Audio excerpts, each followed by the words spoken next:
exactly 1 p.m. Okay, so we expect to round up at exactly 1 p.m. If you have any questions at any point during the session, please feel free to use the question and answer chat box at the bottom of your screen so that we can take them as we go along, as well as after the session. We have, of course, our subject matter experts who are going to be leading the presentations. So again, any questions, please feel free to put them in the Q&A box. At the end of the session, you have an opportunity to raise your hands should you want to speak and ask your questions live. So again, thank you very much, everyone, for joining us. We're going to be starting with the presentation immediately. And Fidelis Chukwu, a partner with our tax transfer pricing and tax advisory practice, is going to be leading the presentations. Again, welcome and thank you very much, everyone, for your time.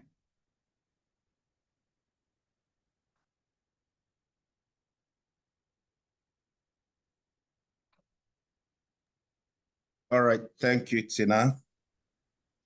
Good morning, everyone.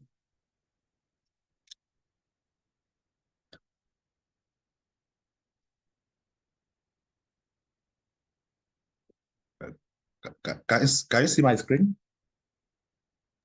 Not yet. No, not yet, Fidelis. Okay, let me try again.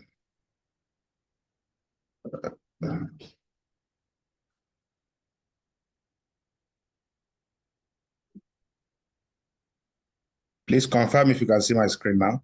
Yes, we can. You need to put it on slideshow, exactly. All right, thank you. So good morning once again.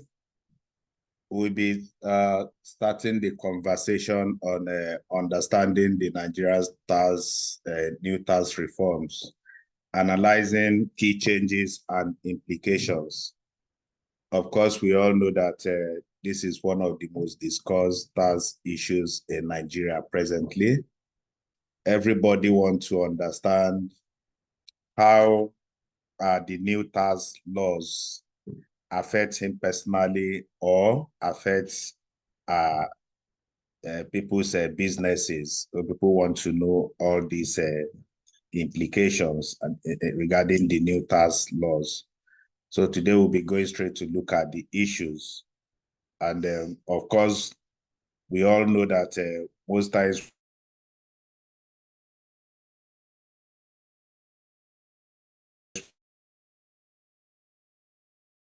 reform itself produce a set of 4 different laws that has to do with administration of taxation in Nigeria.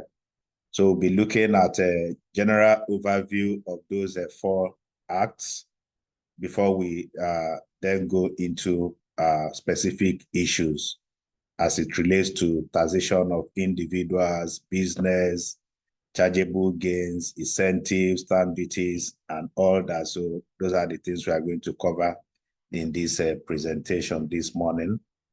The Tax Reform Acts, like I said, are made up of 4 different acts. We have the Nigeria Revenue Service Act, we have the Nigeria Tax Administration Act, we have the Joint Revenue of Nigeria Board Act, and of course, we have the Nigeria Tax Act, which deals with the fiscal framework for taxation in Nigeria. So the first one we'll be looking at really, which is in terms of general overview, is the Nigeria Tax Administration Act. This is one of the laws that this tax reform produced. This Tax Administration Act really provides the general framework for tax administration.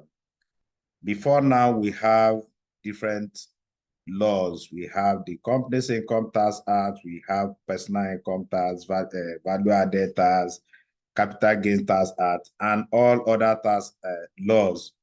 In each of these laws, you have different provisions regarding administration that has to do with filing of returns, penalties, and all that. So you have all these included in each of those laws. So What this Tax Admin Act is all about now is a general provision that guides the administration of taxes in Nigeria. Whatever type of tax you are looking at, whether it's income tax, whether it's a chargeable gain, whether it's a petroleum profit act, when it comes to administration, you must come back to look at what is provided under the Nigeria Tax Administration Act. Everything is now compiled under this act. Of course, this law, there are a lot of provisions, but we just look at the specific ones.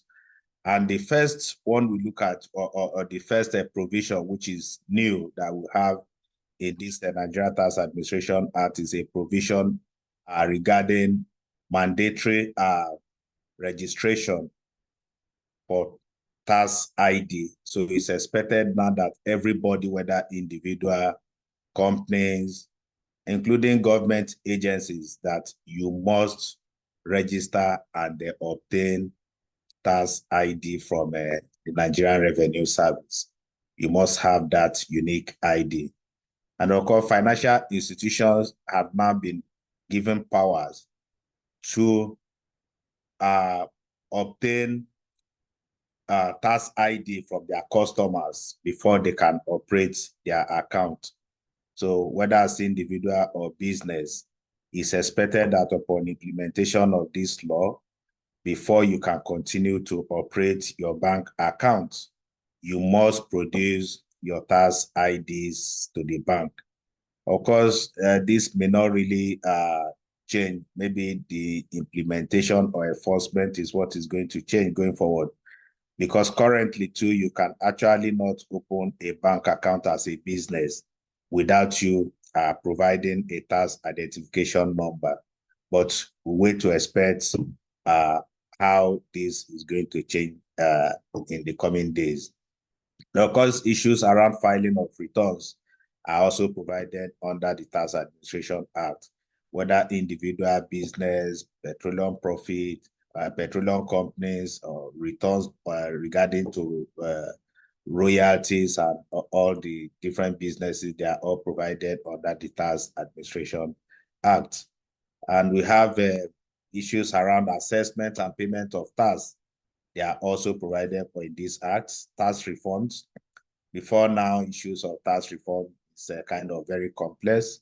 So we have that covered under the Tax Administration Act with a specific time frame upon which a tax refund should be made to eligible taxpayers. Tax investigation, audit, and enforcement. The Tax Admin Act has also made specific guidelines and rules as regards tax investigation, audit, and enforcement. Again, this is also a new introduction which has to do with accreditation of tax agents. So it's expected that as a company or as a consultant, for you to represent a company, you must be accredited as a tax agent before you can do that. And there is also a new provision in the Tax Admin Act that made it mandatory that for you as a business, if you are doing any form of a tax planning or you need ruling, you must get that in advance. What we have currently now is for existing business, you can actually go to the Revenue Service even after you have implemented some measure of planning in your business before informing the tax authority. This provision now made it mandatory that you must get an advance ruling and you must disclose any form of tax planning you want to do as a business. You must disclose that to tax authority. Offenses and penalties, this also provides for that. And of course, issues of fiscalization. I'm sure everybody, this also is a very important thing that everybody has been discussing, how fiscalization will work. So we have a detailed provisions. We are still going to discuss this further. And this also includes the issues around electronic, the use of electronic invoicing, automation, and the fact that the Revenue Service, the Nigerian Revenue Service, is now empowered by this law to deploy technology, which also include the fact that the revenue authority can actually come to you and upload some sort of application or software on your system so that they will be able to monitor whatever that is going on in your business for tax purpose. And of course, this law also provides for setting of technical standards that will guide tax administration regarding bookkeeping by companies. So those are the things covered under the Tax Administration Act. We have the Joint Revenue Board of Nigeria Establishment Act, which is going to replace the current Joint Tax Board.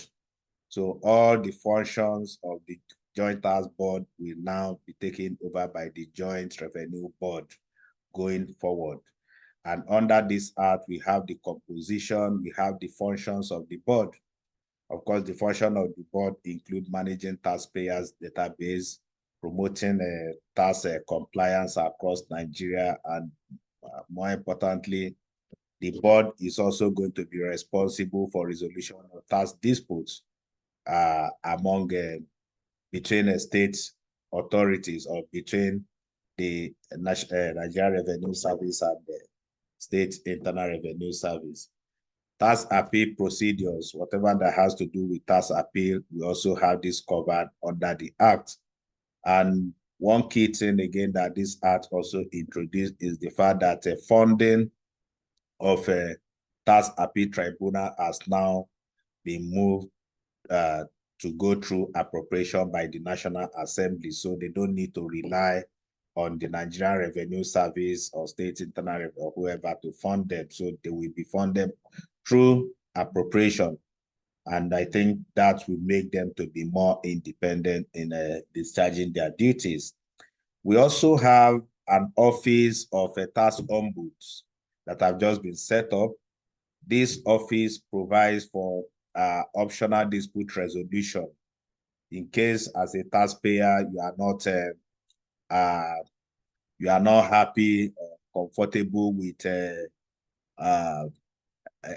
position of tax authority and you don't want to go to tax appeal, you don't want to go to court.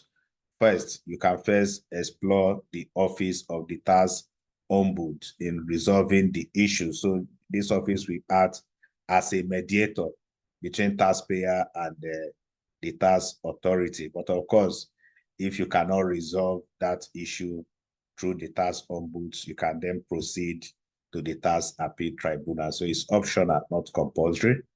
Then we have the Nigerian Revenue Service Establishment Act. This is going to also replace the Federal Inland Revenue Service Establishment Act. And this is going to provide administrative guidelines on how the revenue authority should operate. It's going to guide things around the composition of FRS, the board, the staff, and the management. And one key thing again is that this act has also provides that's FRS going forward, or Nigerian Revenue Service is going to have executive directors, which will be appointed by the president.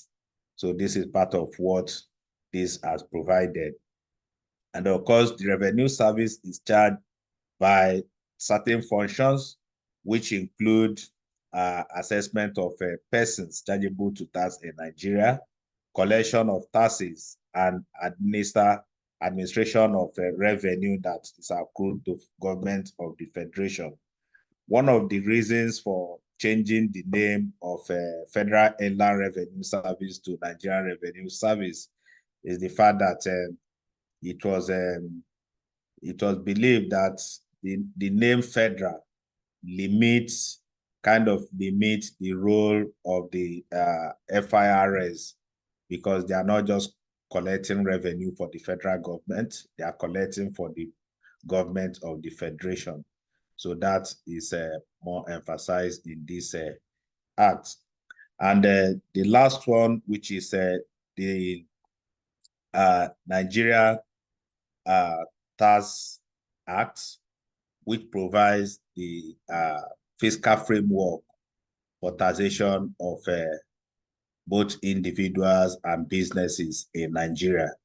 So under this particular act, we have all the charging provisions that we have in all other tax laws, whether company income tax, personal income tax, petroleum profit tax, capital gain tax act, value added tax, all that is now compiled into one document. So we have all of them covered under the tax, Nigerian Tax Act. So under this act, you see all the things that are covered there. We have taxation of persons, and when we say persons, it refers to both individuals and businesses. And we have taxation of income from petroleum products. So the SY or the existing is still running.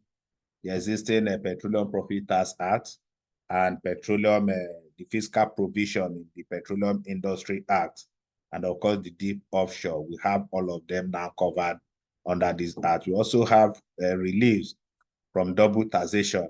We have it in this act. We also have stamp duty covered, value added tax, surcharge, tax incentives, and general provisions. So these are the things covered under the Tax Act, but these are mainly charging provisions regarding to fiscal framework. So that's the general overview around those 4 acts that were produced through the tax reform. So we look at specifically individuals, the things or changes in the new act that affect individuals. So before now, of course, the Personal Income Tax Act provides for all the incomes that are liable to tax in the hands of individuals. So we have that.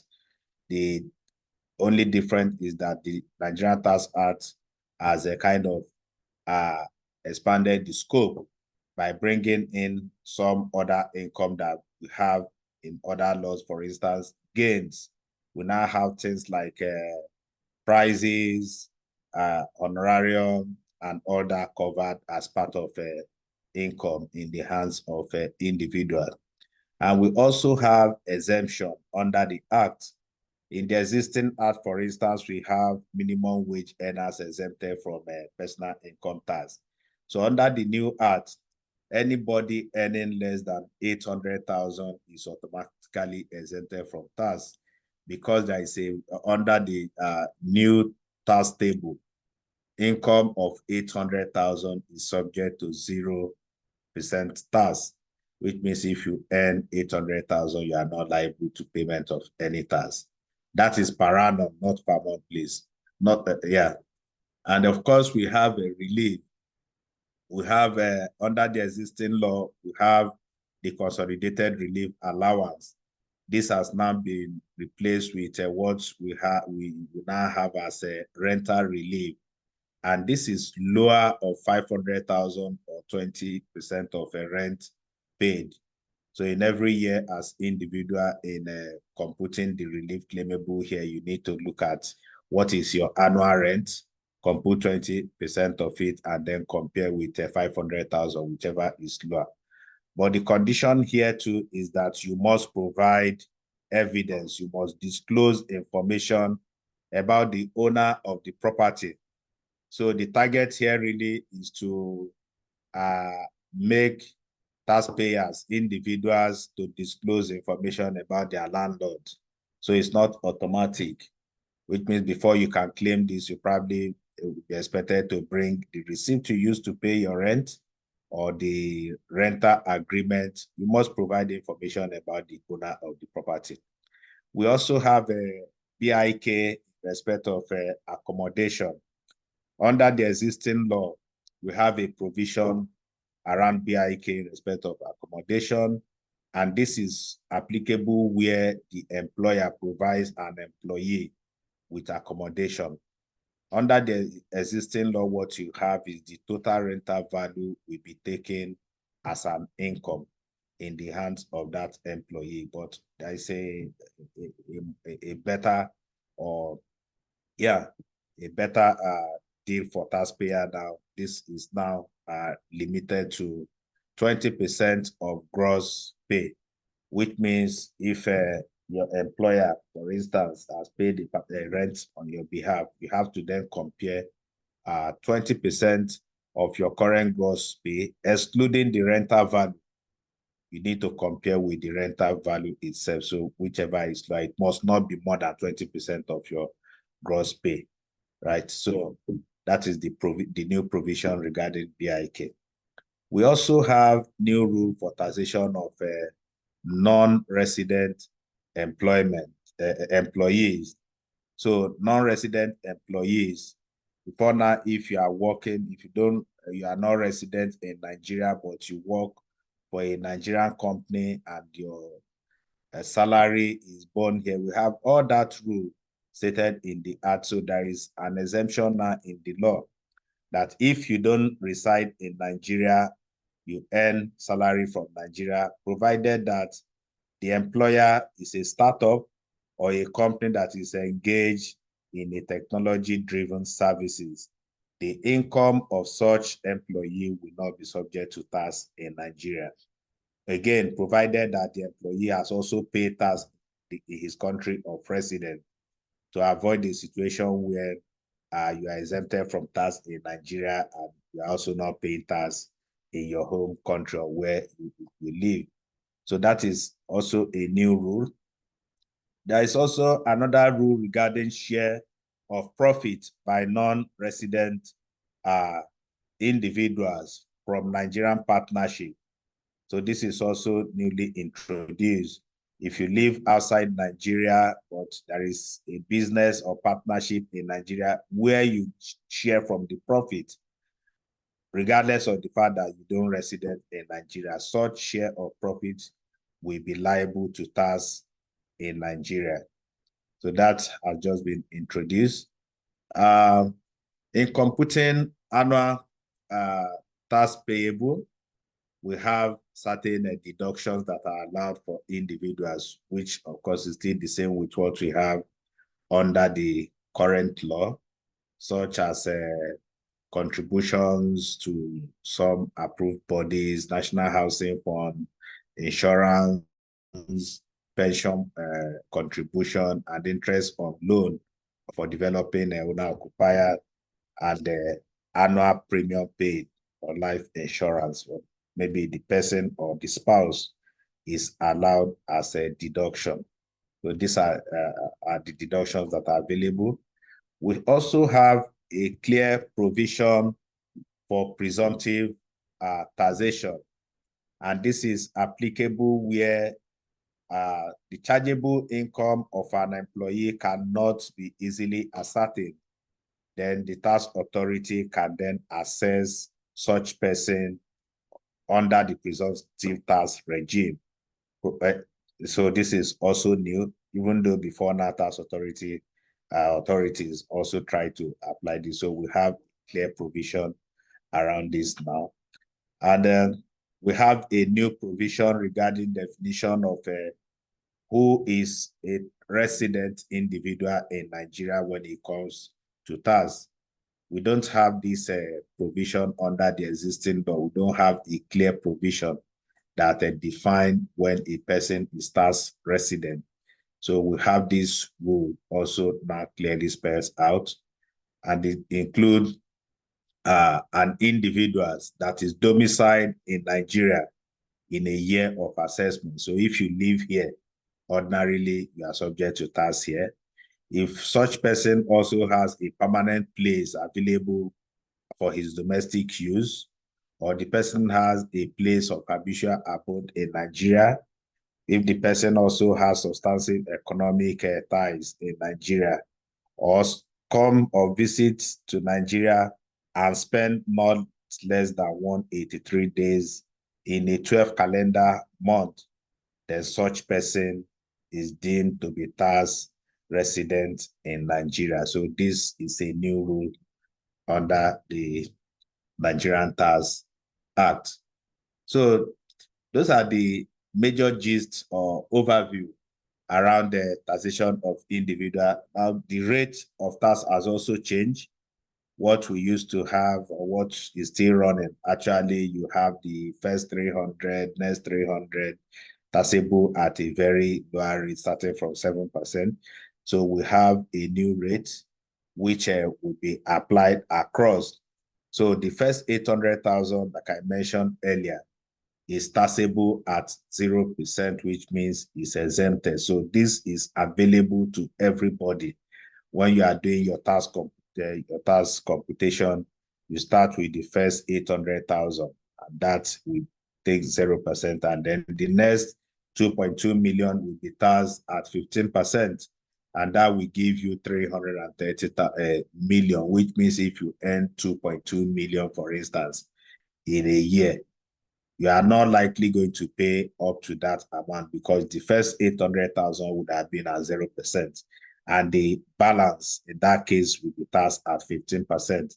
If you earn the next 9 million will be taxed at 18%. The next 13 million at 21, the next 25 million at 23%. So if you add from 800 to that 25 million, that gives you up to 50 million. So if you earn between 0 and 50 million, your tax rate will stop at 23%. Anything above 50 million will attract a tax of 25%. So if you do that cumulatively, as your income increases, your tax will continue to also increase in that order. So in this slide, we have done a comparative analysis under the existing law and under the new act to see how this will impact. And of course, we have taken income a range of from 700,000 up to 200 million to say if your income is within this range, for instance, under the existing law, are you paying less or you are going to pay more? And when you look at it, we've been able to establish that those that earn up to 20 million per annum are not likely going to pay more than what they are paying currently. Rather, they will pay less, right? But anybody earning from 20 million and above will likely pay more. And that could be up to more than 5% of what they are currently paying, because currently the average tax rate for high earners in Nigeria is around 18 points, let's say 19%. And for those category of people, they are going to go as high as 24%, which means they are going to pay 5% more extra. So that is what the implication of this new law or laws on individuals particularly. So I'm going to pause here for us to take questions on personal income, on taxation of individuals. And after that, after question or comment, Mr. Abbas Folorenshaw will take over to take us through taxation of companies. Thank you.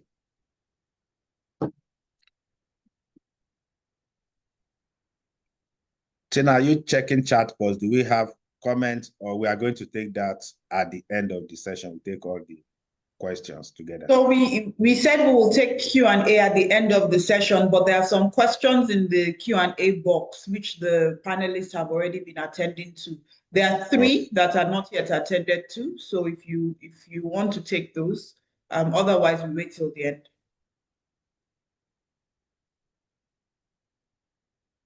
Okay, I think we should take all the questions together at the end so that That's fine. Say, yes. Thank you. So Mr. Folorenshaw can start now.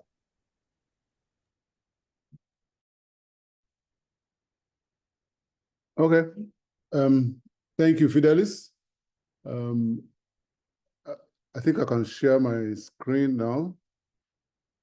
Can I? Tina? Yes, you can.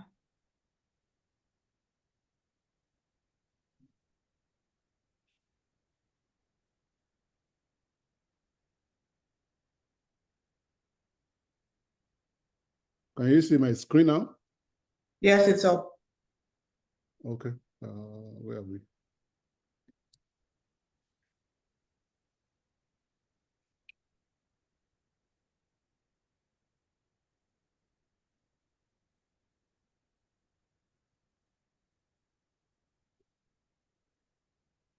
All right. Good morning once again, ladies and gentlemen, and thank you for taking out time to join us today to look at these tax acts that have been signed into law. And thank you, Fidelis, for taking us through the opening parts, introducing all of the tax acts, and of course, dwelling on majorly the personal income tax bit. I will be coming in to look at all the provisions relating to companies as much as possible and as quickly as possible, so that at the end of the day, we'll have enough time to take questions from the audience. So, taxation of company. Of course, the general provision is the fact that all Nigerian companies or all companies are liable to tax in Nigeria on their worldwide income. That has not changed. So that's one highlight. And then briefly again, there is this minimum tax of 15% effective for multinationals and large companies. So the question is, has minimum tax actually disappeared, or is it an indirect way of introducing a form of minimum tax, even though we said that loss-making companies are now to be exempted from tax? Are they truly exempted from tax?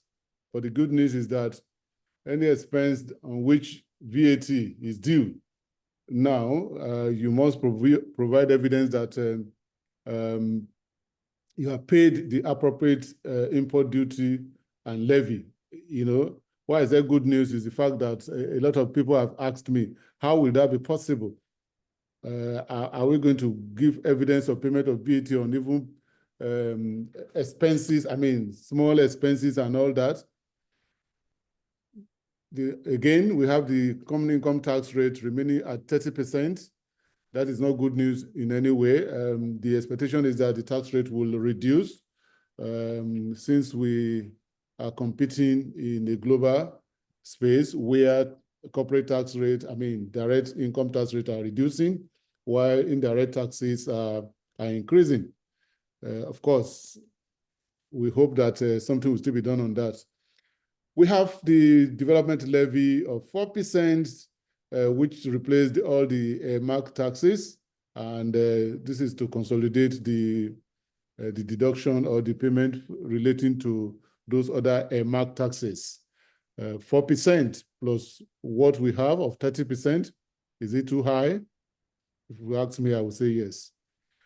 Increase in the minimum, I mean, the small company threshold that will be exempted from tax from 25 million to 50 million, or even if you don't have up to 50 million, if your asset is up to 250 million, you'll be deemed to be, it's not up to 250 million, you'll be deemed to be a small company, and there are several privileges that will be enjoyed, which we'll be going through.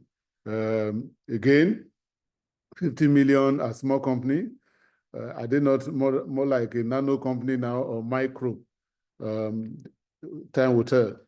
Then, of course, the withholding tax is applicable on, withholding tax is not applicable on dividend distributed by small companies, so the old exemption has been removed.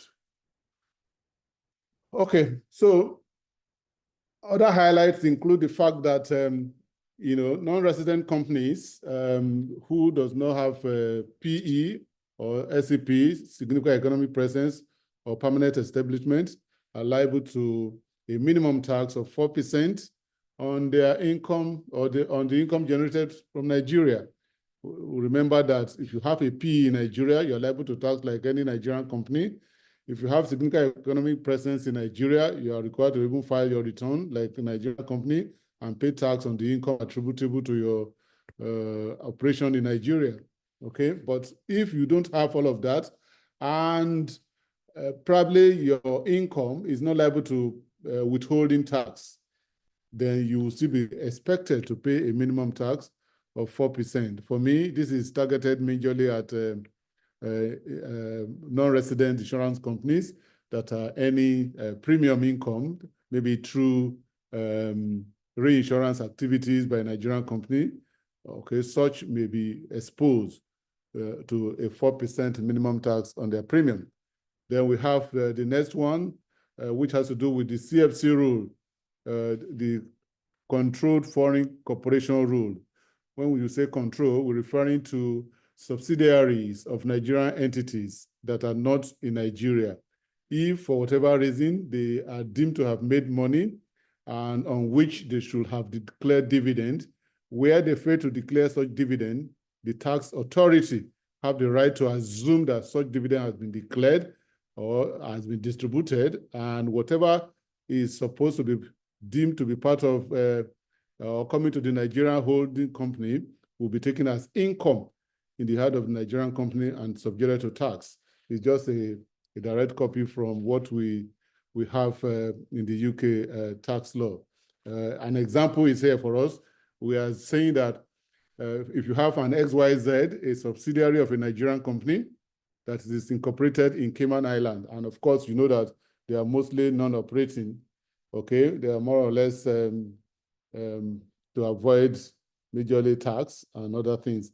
Then during the year ended 31st December 2025, this is just an illustration, the offshore subsidiary reported a profit after tax of $2.5 million generated from raising funds for the Nigerian operating entities, you know, and then maybe a charge for patent right. The question is, how will the CFC rule apply in this instance? Immediately, you know what they're doing is not really operating. You know it's a tax haven that the company is incorporated. The tax authority will be put on an inquiry. They want to be sure that the money made by this non-resident entity that is more or less, you know, a portfolio company for a Nigerian entity have not been, you know, successfully used to erode tax that should have been paid in Nigeria. So such company, whatever is deemed to be, if they are 100% owned, such profit of $2.5 million can be deemed to have been distributed, or a percentage of it, as far as the tax authority consider reasonable. And the Nigerian entity may be subjected to tax on that. All right? I'm sure we're going to be seeing a lot of argument on that with the tax authority. How will they deem? What condition do they consider? Is it the fact that the company does not have employees, or they're not operating? Can those income be deemed to have been earned by the Nigerian entity?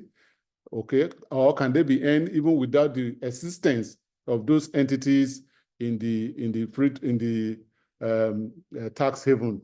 You know, those are things that may be taken into consideration. But I'm sure there are rules that will be set from guidelines we are hoping FRS will issue. And then, of course, if you still don't agree, you can always object. Then the last point here is on the deduction of interest. You know, this used to be in Schedule 7 relating to deduction of interest by companies, particularly in respect of advances or loans from related entity. Okay, this has been tidied up now. You know, before now, the 30% will be triggered on all your interest expense, whether the interest relates to the loan from related or unrelated entity. But if you look at the provision of the third schedule now of the NTA, Nigerian Tax Act, it has now restricted that restriction to only the interest, you know, in respect of loan from related entity. All right, then there's a point here which used to be in the old act, you know, which was removed during one of those finance acts, but is now clearly stated that dividend distributed by way of bonus or scrip issue is exempted from tax. And of course, we also need to remember that the excess dividends tax rule, which we used to call Section 17, is it 17 or 19? Okay, it still remains, which means if you pay dividend on which no tax has been paid, such dividend can be deemed to be your total income, whether you are paying it from current year profit or your previous year profit. All that will be done is to examine, or what we call a rollback, to walk back to ascertain where this dividend being distributed is coming from. If it is coming from retained earnings on which full tax has been paid, then with the excess dividend tax will not apply. And usually what tax authority does is to start from the current year. They want to assume that you pay out your current year profit before you start digging into previous year's retained earnings in order to meet up your dividend obligation. And also there are rulings to support that. The next point here is the fact that certain undistributed dividends may be treated as distributed. This provision is specifically for closed company. What we had in the law said that in the old law was the fact that any person, any 5 persons, but of course we know that persons also include company. And so the tax authority had used this provision to say that if you have a group of company where the shareholders include other companies, and I mean, it is impossible to have a closed company where other corporations are also shareholders. So the new law has now restricted it to individuals. It's majorly targeted at family companies where the owners fail to or refuse to distribute dividend. Okay, so this is a welcome development. It is only for closed company. Then, of course, we have, I already mentioned the issue around the 4%, which may trigger tax for non-resident insurance company. Again, income chargeable to tax has been extended to include digital or virtual assets, prizes and winnings, honorarium, grants and awards. These are likely to trigger capital gains tax. But of course, by the time we look at the provision relating to chargeable gain, some of them may have been specifically exempted, and we will see how that works. If you look at definition of interest, it's been expanded a little bit in the new law. We have penal charges. This is specifically for financial institutions, particularly banks, where they charge you for either terminating your investment prematurely and they earn interest, which they call penal charge. Okay, that has to be classified properly as what? As interest. Otherwise, you may be exposed to additional charge of VAT. All of these are supposed to be taken as interest, including where you have share of profits in a non-interest finance Islamic banking regime. This is very common in those situations. Okay, it must be properly classified and noted to be interest. Foreign exchange differences arising in relation to securities, payment in relation to derivative used in hedging, and of course, discounted papers. They are classified and noted to be nothing more than interest, and they should be treated as such. Again, the last point here is a waiver of liability, that all waived or forgiven liabilities are now to be included as accessible profit or chargeable gain, as the case may be. So which means if it's an expense that has been charged to the account previously and it is now waived, that is automatically going to be taken as revenue and will be liable to income tax as part of your accessible profit as a company. But if it is a principal amount, maybe you are indebted to a bank and there was a negotiation and then part of the principal portion of your indebtedness is waived by the bank, the law says that that should be treated as chargeable assets and liable to chargeable gain. Of course, there's really no difference now since the rates are being unified, whether it is chargeable gain or accessible income. But the difference will become where there is a need to use loss to offset some of those gains. You cannot use losses from profit to offset losses arising or gain arising from disposal of asset. That clarification will definitely come. All right. Moving on. There are some provisions when it comes to allowable expenses, even the general description as to what is allowable and what is not allowable. We are all familiar with the rent test, wholly, exclusively, reasonably, necessarily, as the case may be. I mean, sometimes the tax authority begin to argue, why will a bank incur costs on police, that except they are able to defend the necessity or the reasonableness of those amounts. I mean, a person running a business want to make profit definitely, and will not most time incur those expenses unreasonably. Okay, so the new act has removed the rent test to now reduce it to what we call the WE test. Was it wholly incurred, and is it exclusively for the business? As long as you are able to justify those expenses with proper documentation, those expenses are now tax deductible. We have also had this running battle as it relates to what we call preliminary expenses. There's no way you start a business day one and you start making money, or you need to incur some expenses even before you commence business. So the law has made it clear that where you incur expenses within 6 years before your commencement of business, as long as those expenses, if they had been incurred on the date of commencement, will be liable, such expenses to be treated as tax deductible. That has been properly specified in the law, and we believe the tax authority will take those into consideration. Research and development expenses have also been increased, restricted to 5% of the company's turnover. Donations are now deductible. Of course, they have always been deductible, just minor adjustments, on the condition for the deduction. And like I said, for any expense to be allowed, evidence of VAT and custom duty payments on those items must be presented to the tax authority.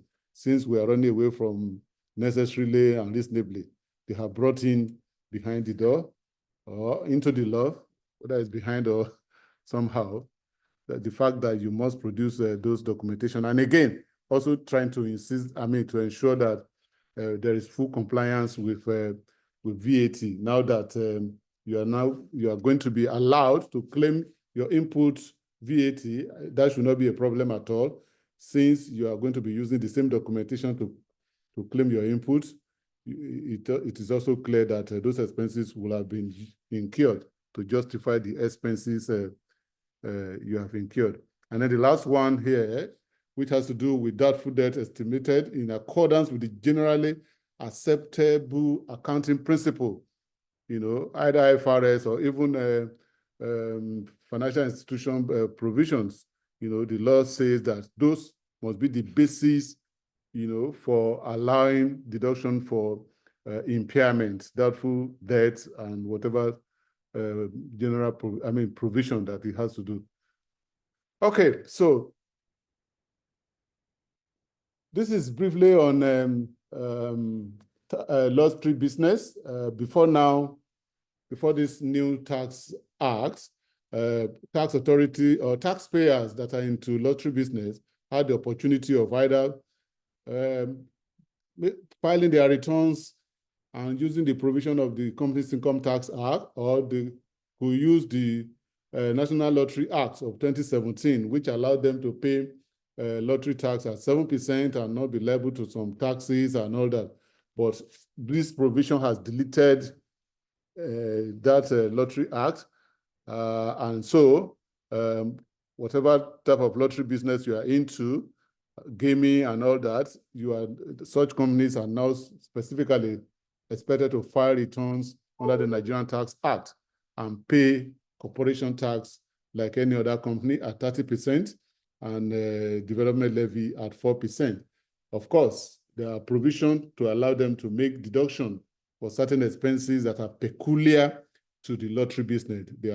Their winnings, their commission, their good causes payments, which they pay to states.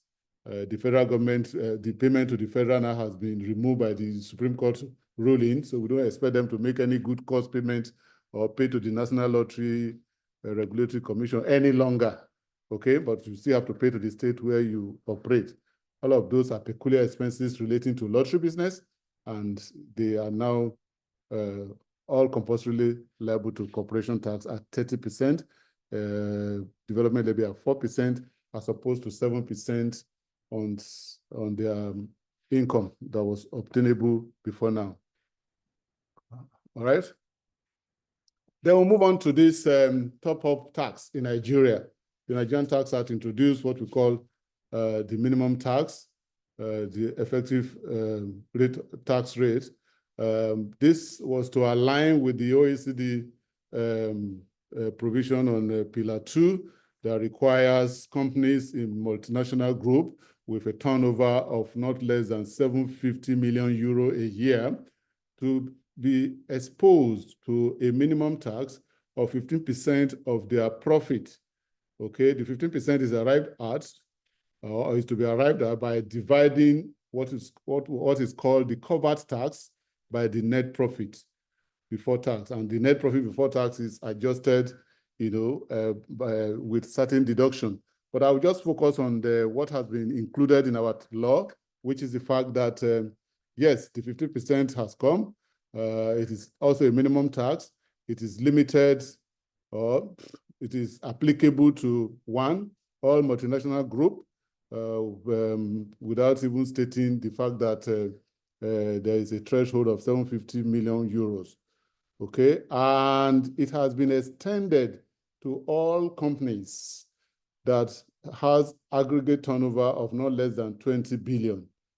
Okay, so from 20 billion and above, a company in Nigeria could be liable to this minimum tax. Okay, so what do? You compute your tax the normal way that taxes are computed. Net profit before tax, add back, deduct, less losses, deduct capital allowance, apply the tax rate, compute the education development levy, compute capital gain if applicable. That will be your covered taxes. And then you divide that by what I call the net profit. But the law has said that in arriving at the net profit, you are allowed to adjust it by deducting 5% of depreciation and 5% of salaries and wages. So that is the only adjustment that is allowed from your net profit. And then if the rate arrived at is less than 15, then the company will be required to make additional payment. Okay, and that additional payment is 15% of your net profit as adjusted minus whatever tax that you have paid. Okay, so for me, which means even if your tax liability as per your computation is 0, which means you are not liable to tax by normal computation, okay, maybe you incurred a loss, assessable loss, or tax loss, let me say tax loss, but you have profit as per account. By deducting the 5% of depreciation and 5% of salaries and wages, you must pay 15% of that figure. That is an introduction of a minimum tax. We will still await the tax authority to give some guideline, even though there are no provision in the law now saying that Nigerian Revenue Service will give guideline. I thought it was there, but it's not there now, looking at it. And so, but any which way, we'll expect the Nigerian Revenue Service to give proper guideline as to how this will work, and the fact that if I'm not liable to any tax by my normal computation and I'm not a multinational, just because I have turnover of 20 billion and above, I will still be made to pay tax. That is huge. All right, so I've explained all of this relating to how the profit is determined, and we now come to capital allowance. Nothing serious about capital allowance. The fact is that initial allowance has been removed, which means the huge capital allowance you normally have at the start of your business, or when you just acquire assets, which create most times deferred tax assets, you may no longer be available. And of course, for you to claim your capital allowance, you must show that you have incurred VAT on it. And the fact that, by the time you get to VAT, you will be told that VAT on your assets can no longer be capitalized since it's now recoverable, which is a good thing. You are supposed to have a residual value of 1% of the cost of the asset, which will not reduce the value of the assets. Before now, we used to take 10% for each, 10 naira for each asset, but it's now 1%, a memorandum figure, which has nothing to do with the value of the asset. And so these are the categories that we have now. Buildings, agricultural mass, intangible assets, 10 years, 10% every year. Plant, agricultural, furniture and fittings and all that, 20%, 5 years. No initial allowance, nothing. No investment allowance. I'm sure we know that has also been removed under the Finance Act even before now, and it's not even in the new law. So I've already explained this. I'll just move on straight to chargeable gain. Chargeable gain, we used to have the Capital Gains Tax Act separate from corporation tax. But what has happened is that all income tax, remember, the objective of the Presidential Committee was to reduce our taxes to less than 10. And one of the ways to do that is to ensure that all of the taxes that are income related are subjected to one single tax, which is income tax. And it is currently 30%. And of course, still on the same income, you pay development levy on the assessable profit. The good thing is that gain on disposal of assets is not an assessable profit, and therefore development levy will not apply on it. We need to take note of that. Development levy is only on assessable profit. And in your tax computation, you take your assessable profit, you less your capital allowance and apply corporation tax. You now bring your chargeable gain, apply corporation tax, and then take 4% of your assessable profit up there before bringing in chargeable gain and apply 4% development levy. We need to be very careful in our computation. So it may be difficult to cherry pick or find a way to match losses from one and the other because we are trying to play. You will fall into the trap of having to pay 4% development levy on your gain if you decide to match it. I've seen people read the provision on total profit to say that total profit is equal to assessable profit, add chargeable gain, add everything, less losses. There is risk there, so let's be very careful. All right, so the important point here is the fact that chargeable gain is taxable at the person's tax rate. If you're a company, you pay at 30%. If you're an individual, you pay at your own rate. And from what Fidelis have told us, we have the graduated table of rates, which start from 0 to 15 to 18 to 21 to 23, and then to 25. So depending on your income bracket and your rate may vary, okay? And I'm sure that is a problem for tax authority, particularly for individuals, where a state now have to start looking for the tax rate of an individual before applying capital gains tax. And again, of course, a lot of people don't even want to perfect property, but that's the only capital gain that is popular in states, only where you dispose of asset. The seller does not have anything to do with the perfection. So it is the buyer who still bears the liability and goes to the state to attempt to perfect their rights or their interest in the asset. And that's where we expect that maybe some form of guideline will still come up as to how that can be done so that we don't have to start looking for individual tax rate. Coming back to capital chargeable gain, particularly relating to shares. Luckily for shares, we still have the rollover principle, the rollover relief, which means if you dispose of shares and you sell within the same year of assessment, capital gains charge, it will not constitute chargeable gain. Again, proceeds that are below 150 million, or maybe the gain is not more than 10 million within a 12 months period consecutive transaction, you are also exempt from chargeable gain. We already mentioned the fact that principal portion of any loan for facility forgiven by a financial institution will constitute a chargeable gain as well. Another big point here is the fact that where compensation for loss of office is paid by an employer, okay, if the amount is above 50 million, the employer will be required to deduct personal income tax because it's liable to chargeable gain. And chargeable gain will be at the rate of the individual personal income tax rate. income tax and capital gains tax rate are expected to be filed together when you are filing your normal return. Still on chargeable gain, we have quite a number of addition to the chargeable assets. Incorporated property now includes digital assets situated in Nigeria, where the person who holds those direct or indirect ownership or control the interest over a right or property is resident in Nigeria, or if you have a permanent establishment in Nigeria to which the property is connected.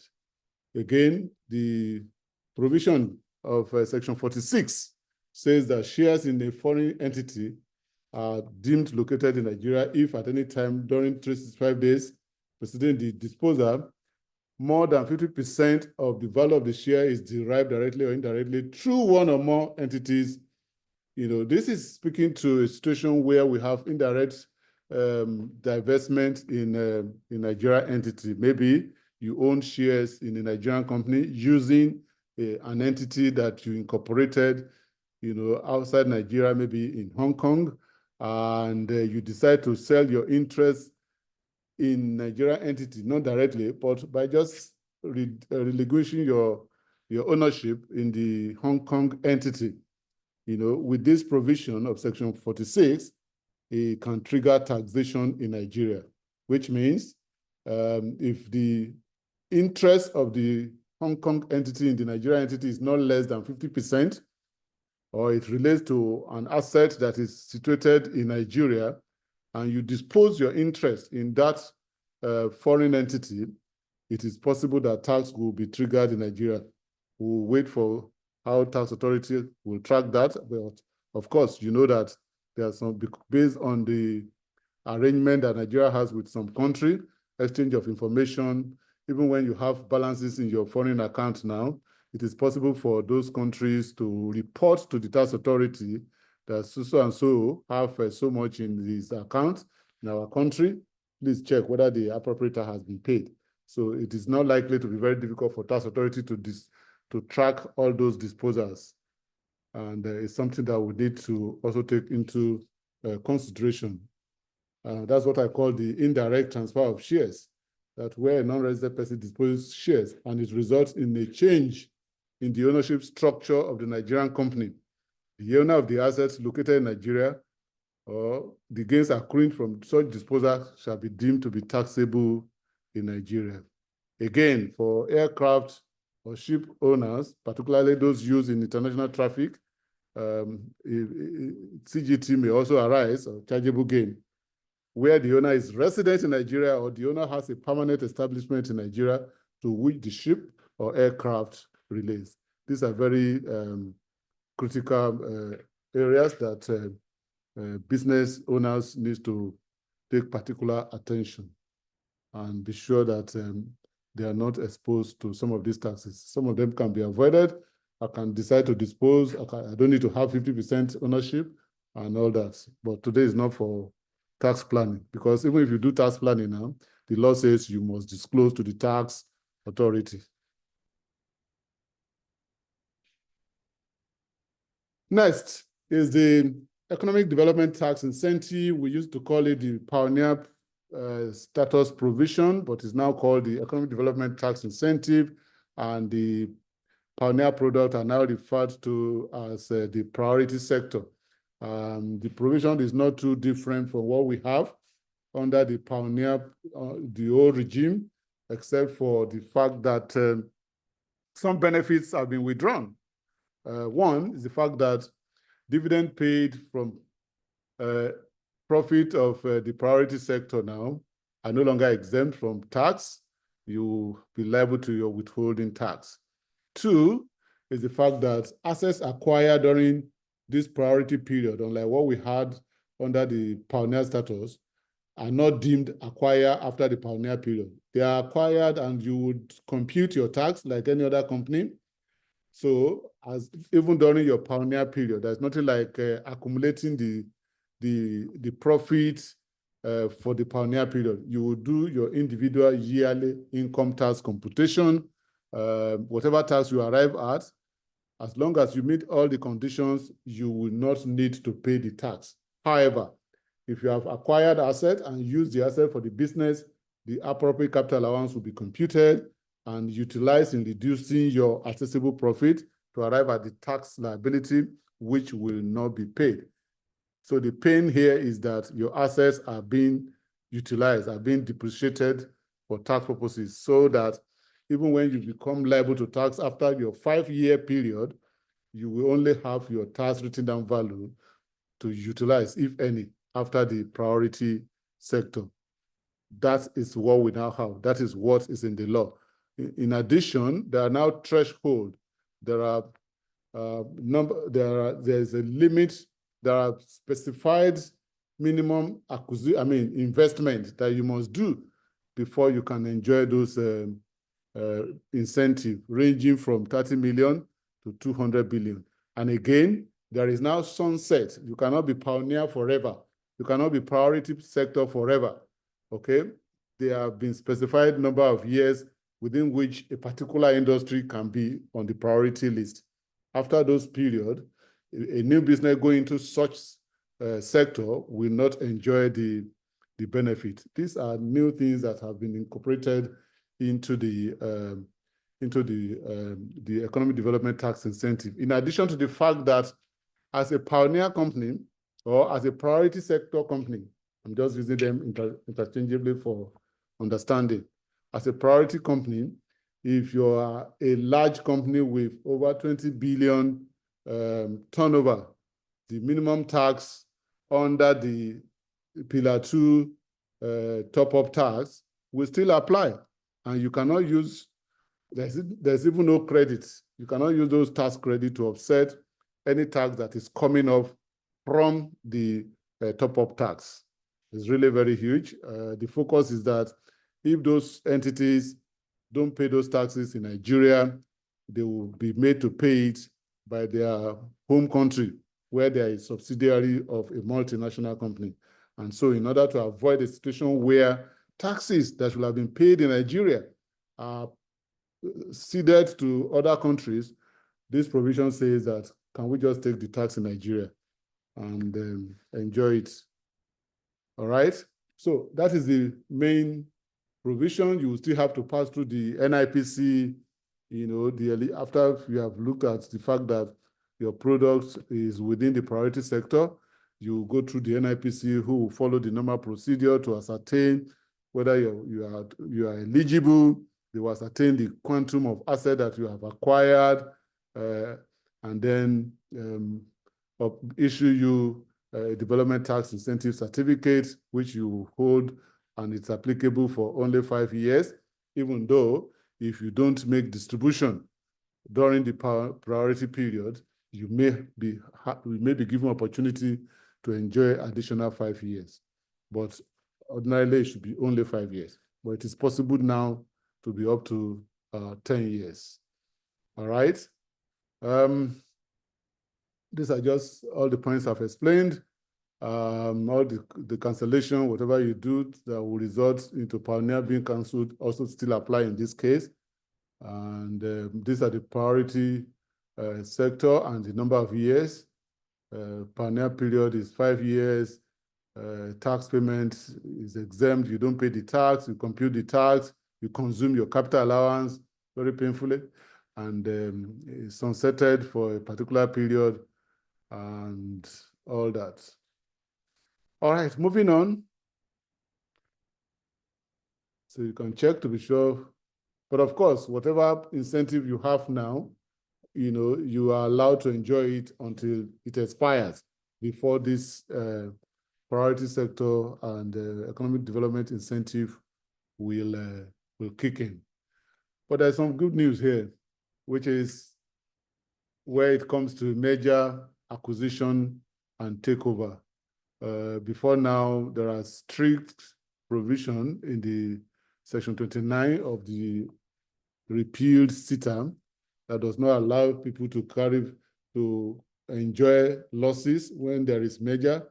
Even your unabsorbed capital allowance will be deemed to have to be lost, or if you are allowed, you carry it backward for 5 years and see whether you can recover any part of it. So where there is a proper merger, and that is the first point, a merger does trigger the commencement rule, even though this commencement rule is now very relaxed, but that provision does not even apply. The company will be deemed to be continuing in business. So where there's a merger of two entities, okay, either resulting into one surviving the two or a completely new entity being the continuing business, the assets of the subsumed entity will be taken to the new entity at their tax rating down values. If there are unabsorbed capital allowance in the subsumed entities, they will be taken to be the capital allowance of the surviving entity, all right? Even if you have losses from the subsumed entity, since it is proper measure, the losses can be utilized by the surviving entity.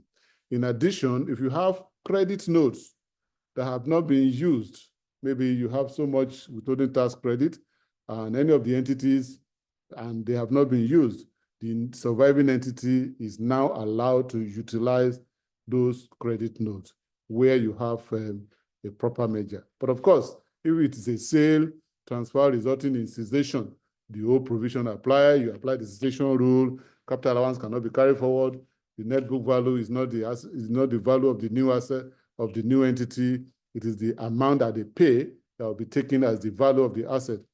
If there is a capital allowance in the year of cessation, the capital allowance will be carried backward for 5 years preceding the year of cessation, and so on and so forth. So this is good news, and I'm sure companies, banks, insurance companies, I hear their new minimum capital requirement, maybe there are mergers that are loading here and there.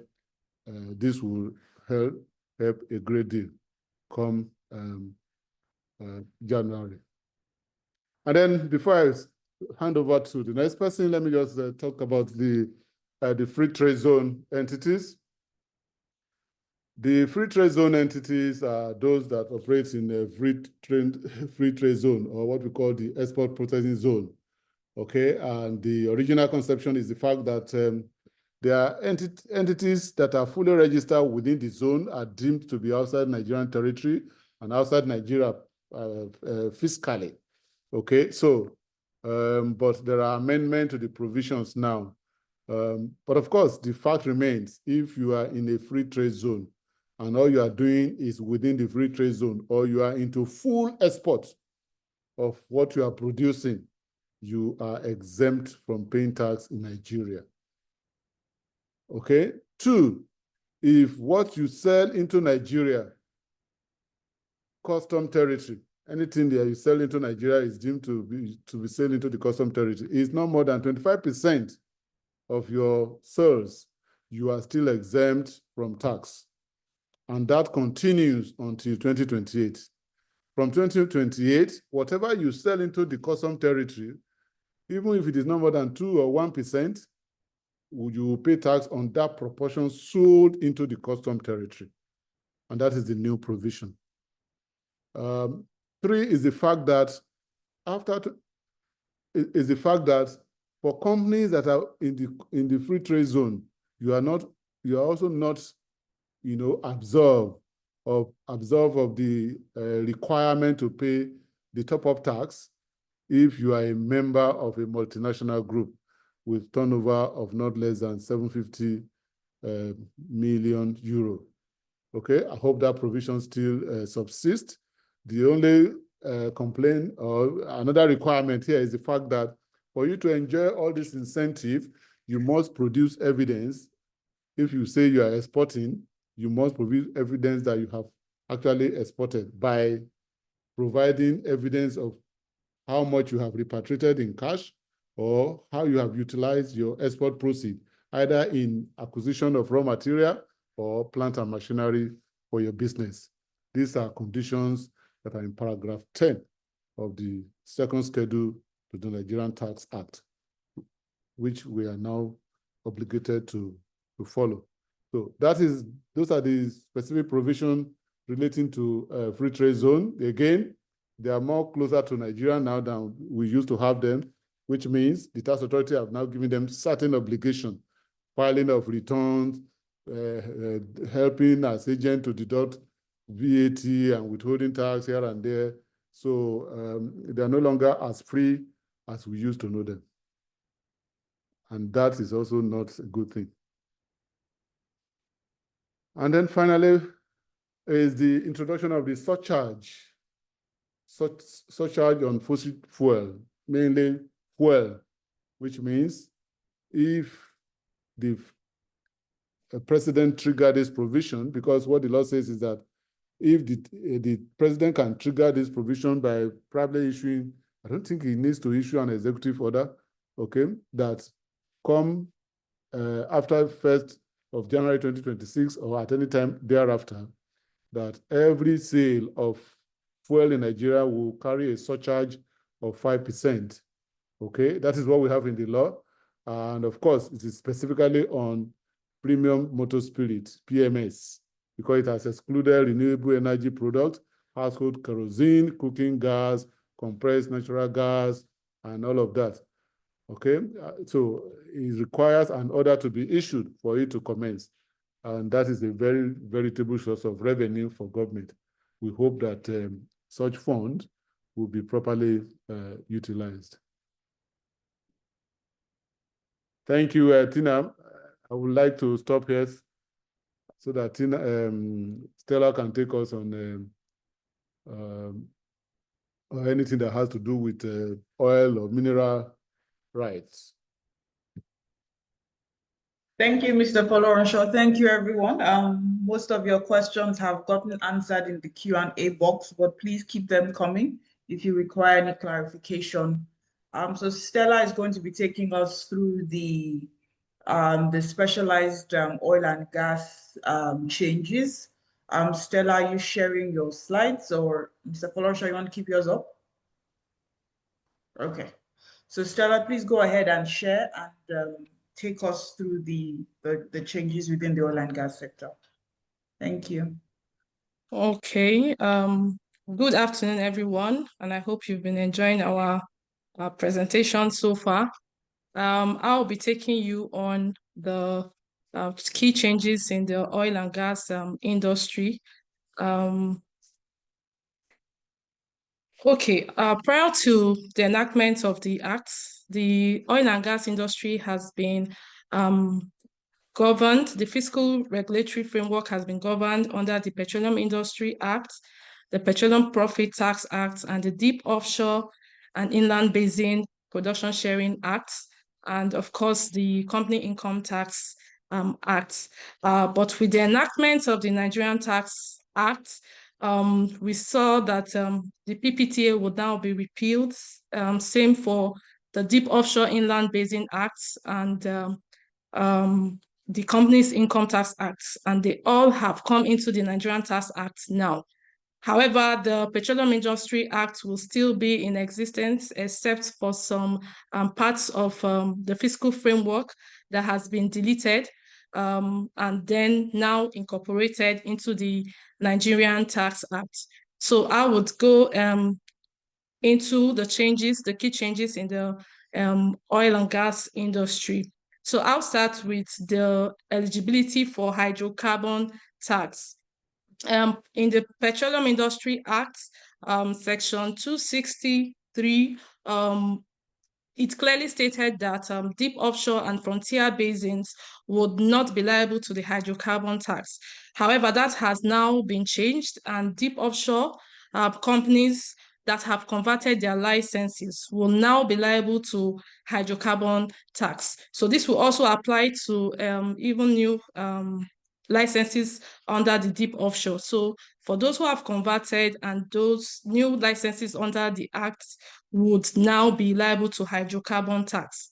So moving on to non-deductible expenses, we have also mentioned this under Company Income Tax Act, that expenses on which VAT is due but not paid will not be admissible for tax purposes. So where an invoice or a cost that is expected that VAT should have been paid on but was not paid, such an invoice would not be an allowable expense for hydrocarbon tax purposes.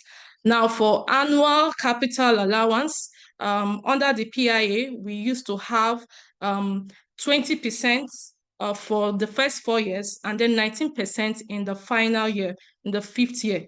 That has also been changed now, and we'll be having capital allowance at 20% for the entire 5 years. Going to the Commissioning and Abandonment Fund. This fund was introduced in the PIA, where companies originally used to make provisions for the future liabilities on the commissioning and abandonment. But the PIA introduced this fund such that contributions made into this fund will now be allowable for tax purposes,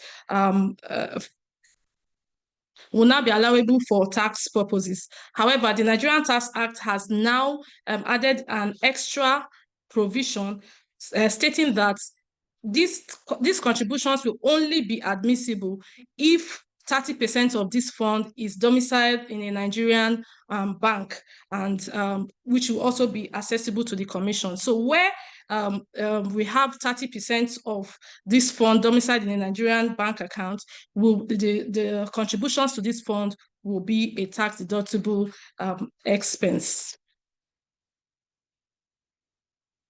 So now, moving on to administration of petroleum royalties.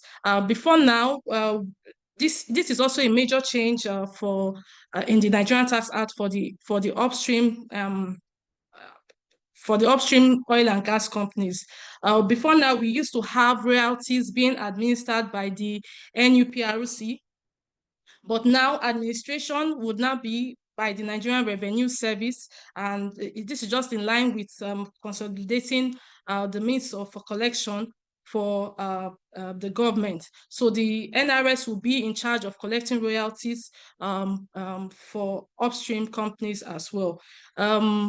Moving on to how these royalties were being paid.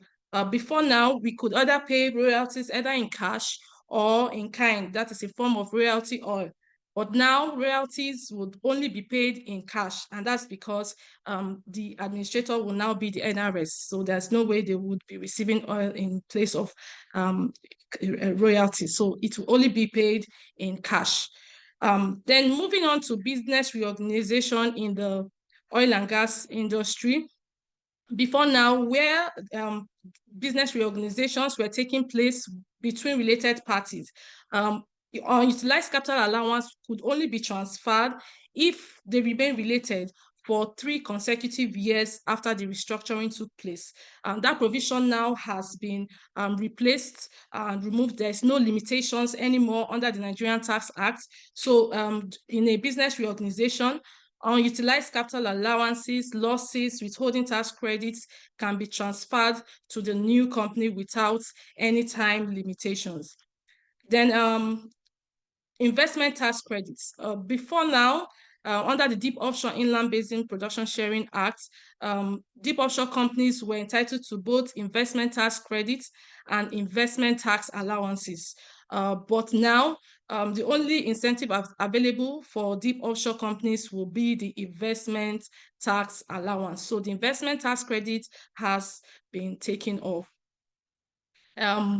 Gains on disposal of assets. Also in the hydrocarbon tax computation, before now, under the PIA, balancing charge was computed and included as part of the income for hydrocarbon tax purposes. But under this new Nigerian Tax Act, we would not be computing balancing charge anymore.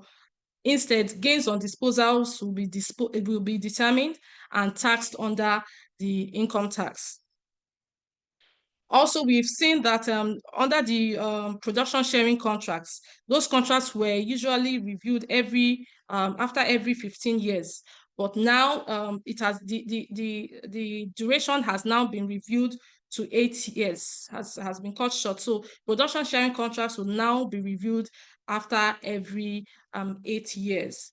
Then we also have the non-associated gas incentive. That executive order was passed last year, in March last year, 2024. So now that order has now been included in the Nigerian Tax Act.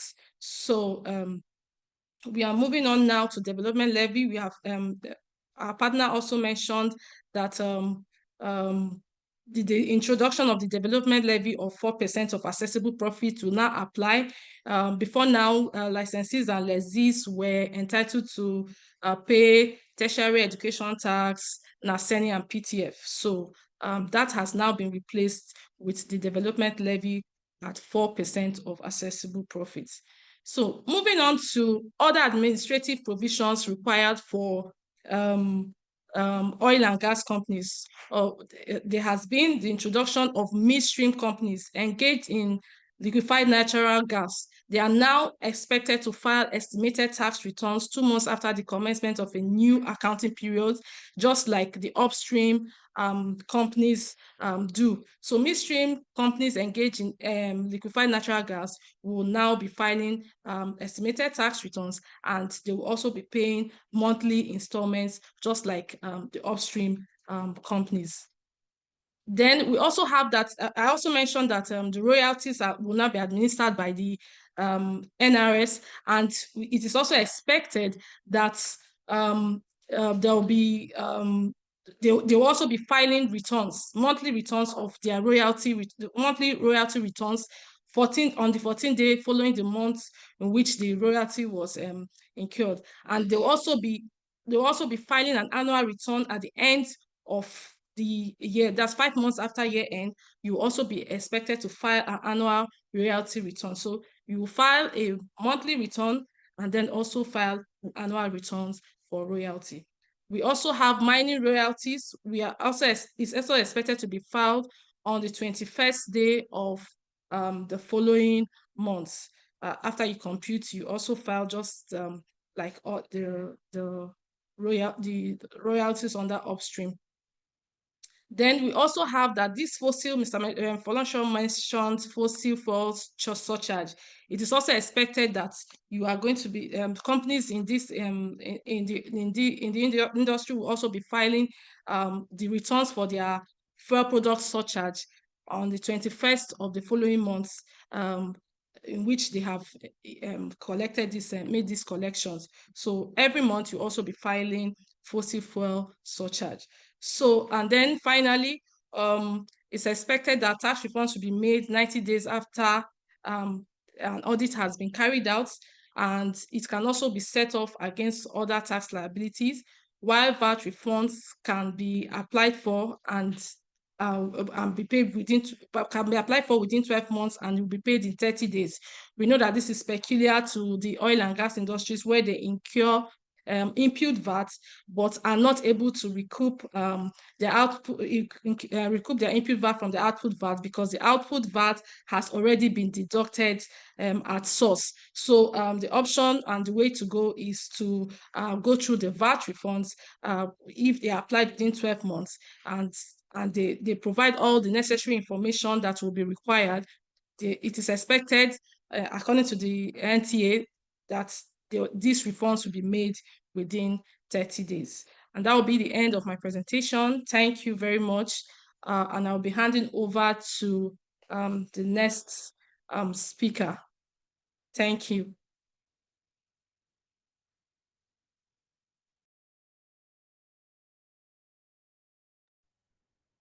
Thank you, Stella. Somi will be taking us through stamp duties and the associated changes.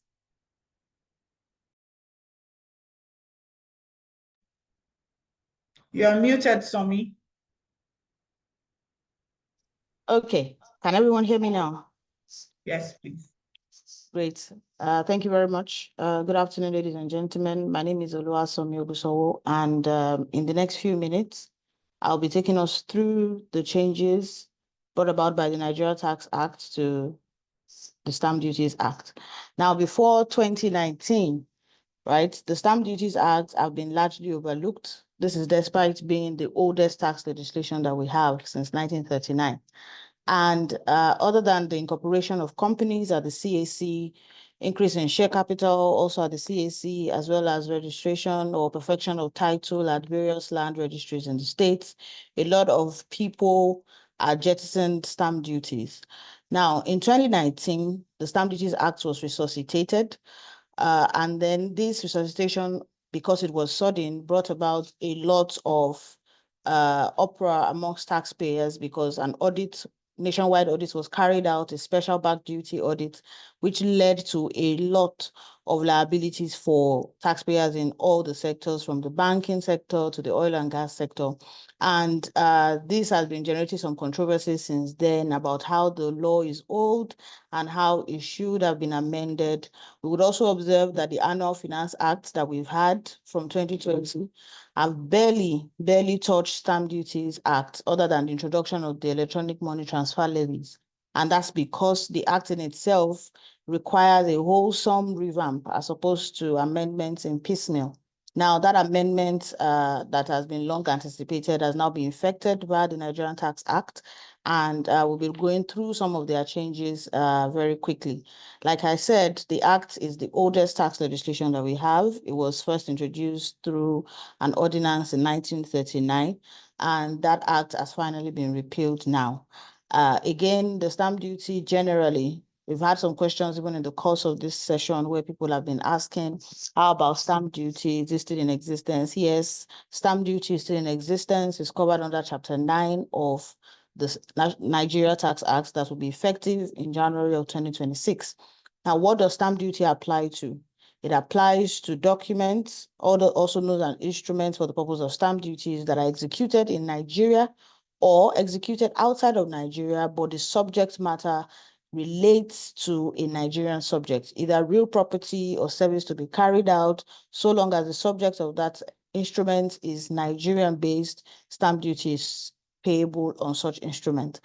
The law has also provided for clear timelines on which stamp duty should be paid. Before now, well, currently what we have is that stamp duty is paid either at 30 or at 40, but now there's a single timeline for payment of stamp duties, which is 30 days after the execution of a dutiable instrument. There's also been clear stipulations as to the responsible party to pay the duty per instrument. What we currently have is that there are no guidelines as to who should pay in respect of each instrument. What we have currently, rather, is that there's a stipulation as to who would pay the penalty if the duty is not paid. So what we have always done was to infer, right, that if this is the party responsible to pay the liability or the penalty, then it must be that it's the same party responsible to pay the liability. But now all of that inference has been taken away, and there's some certainty as to who the responsible party is to pay stamp duty in respect of each instrument.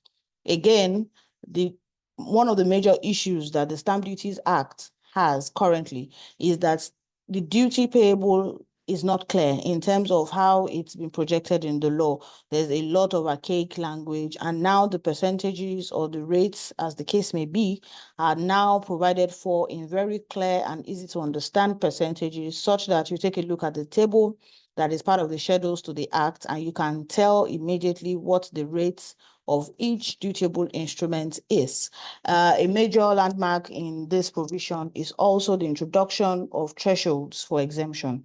We never had this. We currently do not have this in the Stamp Duties Act, but effective from January of 2026, some instruments such as leases, conveyance on sale, mortgages will begin to have exemption thresholds, which means that it's not all leases that will be subject to stamp duty. It's not all conveyance on sales that will be subject to stamp duty, so long as that exemption, the transaction is within that exemption threshold. Now, going into some specifics of the changes that have been made by this tax reform, we'll look at loan capital. Now, generally, a company is subject to pay stamp duty on its borrowing. The law refers to this borrowing as loan capital. And what does that mean? Loan capital basically means that you are taking some debt, no matter the form it comes in, so long as you're taking it and it has the substance of debt for your capital purposes. So it can be a working capital, it can be to run your company, whatever loan you have taken, you're subject to stamp duty on that loan. However, for on-lending arrangements, which is very peculiar to banks, but really applies to any taxpayer, if you have taken a loan and the purpose of that loan is to on-lend to another party, the law now exempts you as the middleman from paying the stamp duty on that borrowing. Now, the duty on that transaction would now be paid by the ultimate user of the loan, which means that, for instance, in the case of banks, taking loans from international organizations to on-lend to parties in a particular sector, say agri sector or SMEs, now banks are no longer responsible to pay stamp duty on that borrowing. Rather, when they now give that loan to the intended borrower, to the intended user, that user, depending on a number of factors as well, will now be the ultimate bearer of the cost of stamp duty on that transaction. That's a very landmark amendment that has been introduced by the Nigerian Tax Act. Again, we are going to be looking at contract and agreement. This is most likely the most infamous dutiable instrument, because in 2019, when it got resuscitated, one of the issues that was surrounding the stamping of agreements was, what rate do you stamp agreement at? Generally, you hear 1% or some other frivolous figure, but that has never been the case because 1% is not in the law. What we currently have in the law as the applicable rate for agreements and contracts is actually 15 kobo. Now, you recall that we had said that it's a 1939 law, so it's not out of place that the law is still the way it is, and it has not been amended since then until now. So a lot of people have had to pay 50 naira, which is the minimum you can get for each of the adhesive stamps to denote stamp duty. But now the law has moved that rate from what we currently have to 1,000 naira flat rate, which means that if you have an agreement that you are entering into, or a contract, if you were, a flat rate of 1,000 naira is chargeable on that instrument. However, not all agreements are also subject to stamp duty. Now, these exemptions, two of these exemptions are currently in the law, although hidden somewhere and it's not really been out there. Now it's been specified and highlighted so that it's brought to the fore and people can actually understand. Now, the two exemptions for agreement are if that agreement relates to the purchase or sale of goods, wares, and merchandise, which means that sale of your PPE, sale of motor vehicles, furniture and fittings, and all of those, and the purchase of those items are exempt from stamp duty. The second is if that agreement is to hire your manual laborers, your artificers and the likes, that agreement is also exempt from stamp duty. The new exemption that has now been introduced is if there is an agreement, the subject of which is less than 1 million. So if you are entering into an agreement for the sale of or for this rendering of a service, and your fee for that service is 900,000 or is even 1 million on the dot, that agreement is exempt from stamp duty on the basis of that exemption threshold. These are the adjustments that have been made to stamp duty on contracts or agreements. Then another instrument that we can take a look at is the conveyance on sale. The major area of difference when it comes to conveyance on sale is what really constitutes this instrument. The law has now clearly stated that conveyance on sale relates strictly to the transfer of title in real estate. That is when you are transferring either land or building and nothing else. So for conveyance on sale, there is still stamp duty to be charged at 1.5%. However, there's now the introduction of a threshold. So if you are transferring land or you're transferring building and the consideration for that transfer is less than 10 million naira, that transfer is exempt from stamp duty. Unlike what we currently have, where even a transfer of 100 naira will be subject to stamp duty. Right now, there's now going to be a threshold for exemption effective from January of 2026, where 10 million naira and below will be exempt from stamp duty. Additional exemptions also exist. These have already exist in the current laws, but it has not been exactly put out there, so a lot of people do not really know about these exemptions. Now, these exemptions are if the transfer is between related parties. However, there are also conditions that must be fulfilled for this exemption to actually apply. Now, the condition is if between the related parties, there's at least a 90% shareholding. It means that a transfer between A Limited and B Limited were related. A Limited must either own 90% of B Limited, or B Limited must own at least 90% of A Limited, or there's another entity that owns at least 90% in both companies. Now, when this 90% condition has been fulfilled, the second condition that must be fulfilled is that the first person, that's if A is selling to B, now B will be exempt only if A initially paid the duty when A purchased that property. So those conditions must be simultaneously fulfilled. It means that both must be fulfilled at the same time for that condition to be applicable in this case. The fourth item we're going to be looking at as a dutiable instrument is lease.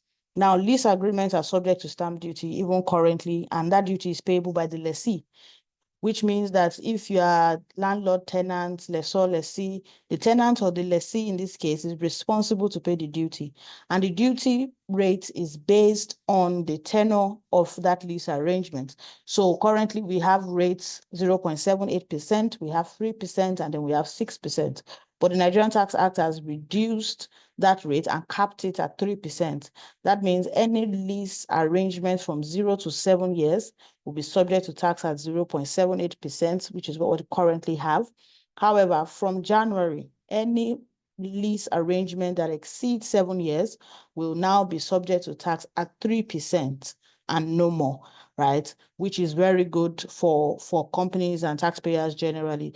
Again, a threshold has been introduced, which means that not all lease agreements would also be subject to stamp duty.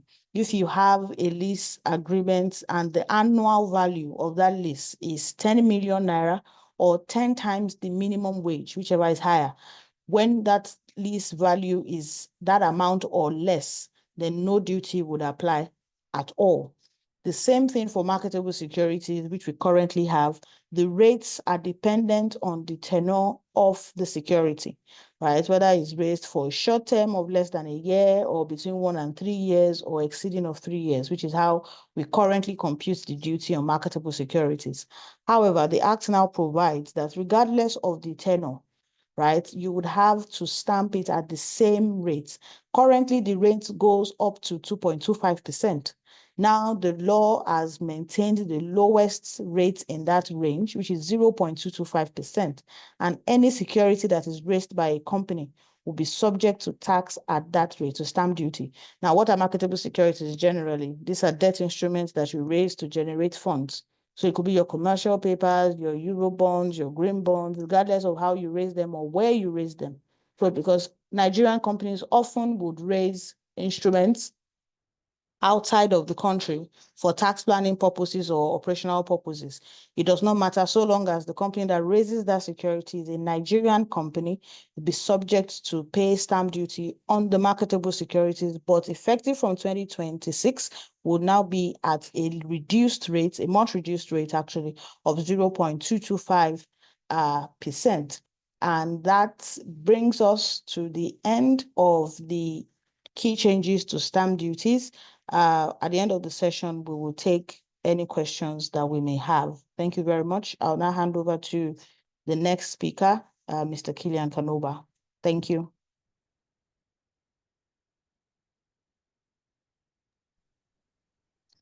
Thank you very much, Sami, for taking us through the changes to the stamp duties.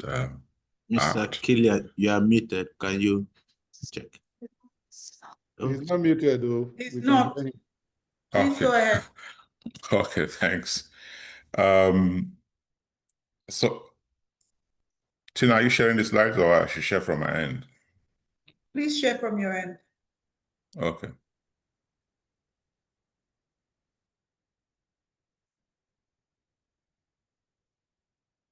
Yeah, thank you. So,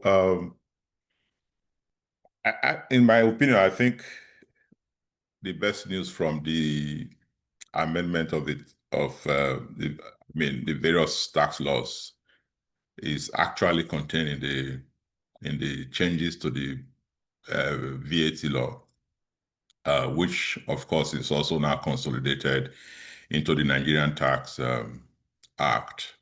I say good news, especially for businesses, in the sense that for the first time, after a very long time, Nigeria is finally implementing a VAT system that is truly a VAT system and not the quasi-VAT sales tax system that we have always had, in the sense that now companies can truly recover their input VAT.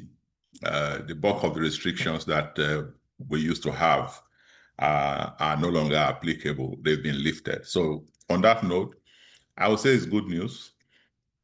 Good news also is that in spite of that, we do not have an increase in the VAT rate. So as was initially touted, we were expecting to have an increase or a step increase in the VAT rate over a period of time, so as to cushion the effect on government revenue by the implementation of a full VAT system.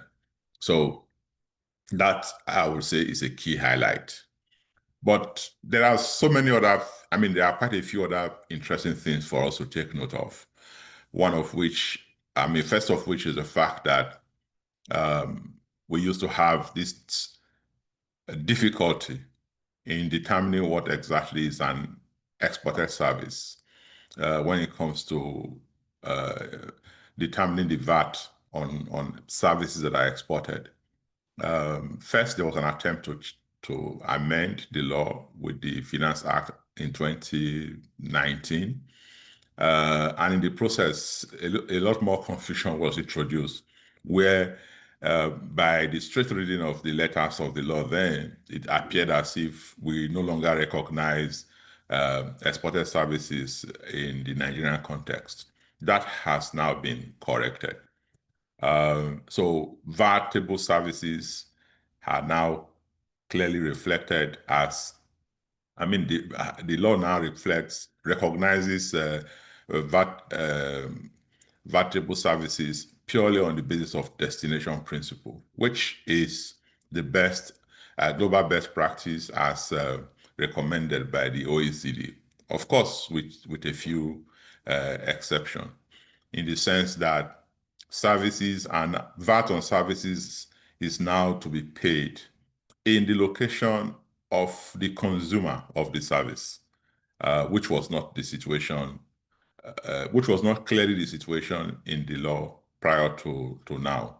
So you don't have to, because one of the arguments that used to be put forward by people who, the antagonists of this principle, was that for a service to be exempted, to be exported, the carrying out of that service has to be done outside of Nigeria, which of course some of us felt was unreasonable, in the sense that services by themselves, by their nature, are intangible. They are not supposed to be have any physical characteristics. So if they don't have a physical characteristic, why do I have to travel out of Nigeria to perform it in the first place? So the issue of at what point do we deem a service to have been rendered, this is also now clarified, because it's now clearly states that it has to be the earlier of delivery or making of goods available, and receipt of actual payment or invoice, whichever comes first. The tax point is now clearly determinable. So if you have issued an invoice, then supply has taken place.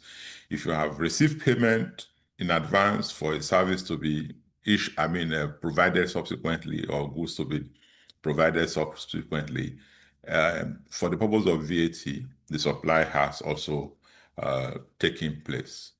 I mentioned in my intro the issue of claim of impute VAT. So, and I think Mr. Folonsho also mentioned this while making his presentation at the beginning. Input VAT can now be fully claimed. So, including input VAT suffered on fixed assets and machinery. In the past, you were required to capitalize this and claim capital allowance over the useful life of those assets. Now you can actually include those impute VAT in your VAT returns and claim it.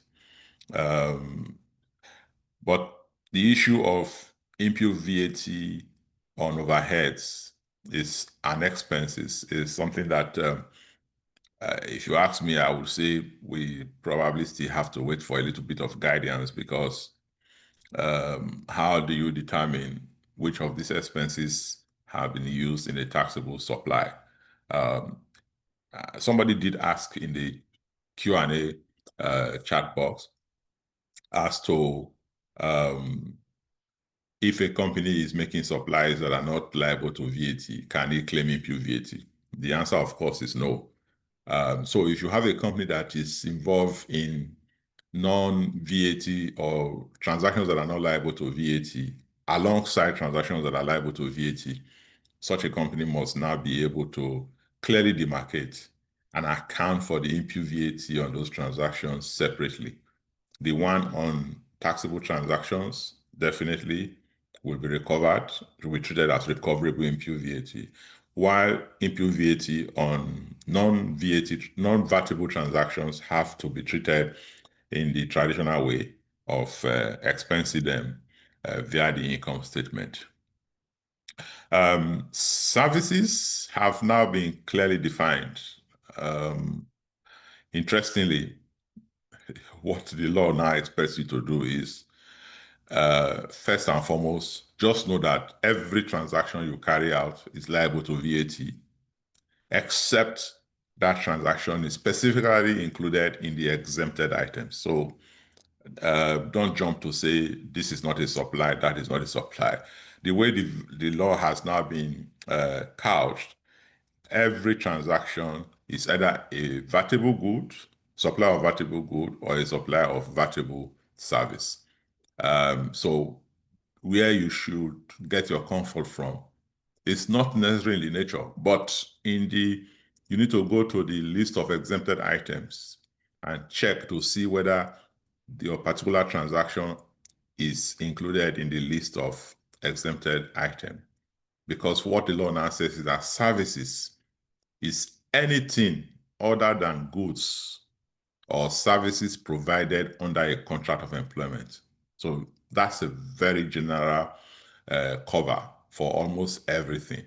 And it says that it includes intangible or incorporeal. So whether it's intangible or incorporeal transaction in incorporeal, things like trademarks and all of that. Goodwill. So even if you are paying for goodwill, for example, as long as you are paying for something that is not tangible, you are deemed to have rendered a service. So, and the important thing again is that the service must be consumed by a person in Nigeria. Okay, so whether or not that service is rendered offshore, as long as the person to whom the service is being rendered is a resident of Nigeria, that service is liable to VAT in Nigeria. VAT, again, like I said, is not clearly based on the destination principle, which is VAT is based on consumption and not necessarily on the location of the provider. So like traditionally, we already know, if you are based in Nigeria and you are receiving services from somebody who is based abroad, the fact that you are based in Nigeria means that you will pay the VAT on that service, whether or not, of course, if it is included in your invoice. Again, like I said, there are a few exemptions for the issue of exported or imported services. So, for example, the law has clearly introduce definitions, especially when it relates to services rendered on immovable property. So any service that is connected to an immovable property that is located in Nigeria is deemed to be consumed in Nigeria. So take, for example, if somebody who is not resident in Nigeria owns a property in Nigeria, and then and he enjoys a service, say, and the Nigerian architect, for example, helps with the design of that property and sends an invoice to the client who is not based in Nigeria, ordinarily you will say he has exported that service. But as long as that service is in respect of an immovable property that is located in Nigeria, that will not be deemed to be exempted, because that service is deemed to be consumed in Nigeria for the purpose of VAT. And this includes, like I mentioned, services of professionals, architects, valuers, estate agents, and all of that. Application for refund can now be made within 12 months, so you can delay applying for a refund of your VAT, where you, because when you have surplus VAT, you can choose to either make a, what do you call it now? You can either claim a refund for it, or you use it as a credit against your subsequent VAT obligation. Tina, I'm not sure if I'm still sharing. Can you still see the screen? Yes, we can. It's just that it's off slideshow. Okay. Sorry, that's my error.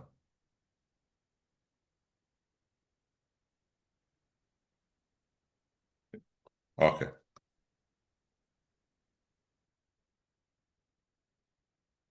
And the tax authority is, of course, under obligation to attend to any claim for refund within 30 days of receiving such application. In the past, there was a clear provision that tax refunds have to, first of all, application for tax refunds have to, first of all, be audited. And where the tax authority is satisfied that you do not owe any other tax at all, they will now proceed to make that refund. But with that provision, of course, is still in the Nigerian Tax Administration Act. But with respect to VAT, it doesn't include that proviso for an audit. It simply says that you will make the application in the prescribed form within 12 months of that transaction. And if satisfied, the tax authority will go ahead and process your refund. But we still expect that there will be further guidance to that subsequently.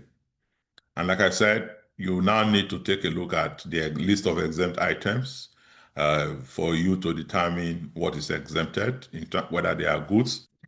And it's quite a long list, but most of them we are quite familiar with from previous law. Even though now they are more described, they are better described to reduce any ambiguities that anybody may have. So you've got goods and you've got services all listed. We advise that you take a look at the law itself to have a full view of all the transactions. As you can see, tuition is still exempted.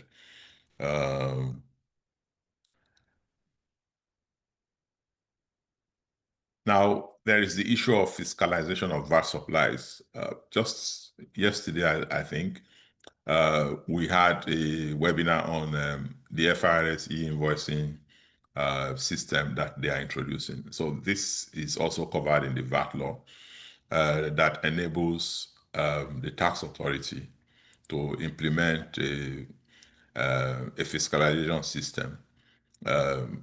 And this fiscalization system could be either in the form of deploying software to taxpayers or hardware devices to be used in the processing of sales and purchases, to enable FRS to have near real-time access to that information in the format that they prescribe. So what FRS is doing, as we saw yesterday in the webinar, is clearly in line with the provisions of the Nigerian Tax Act and the Nigerian Tax Administration Act.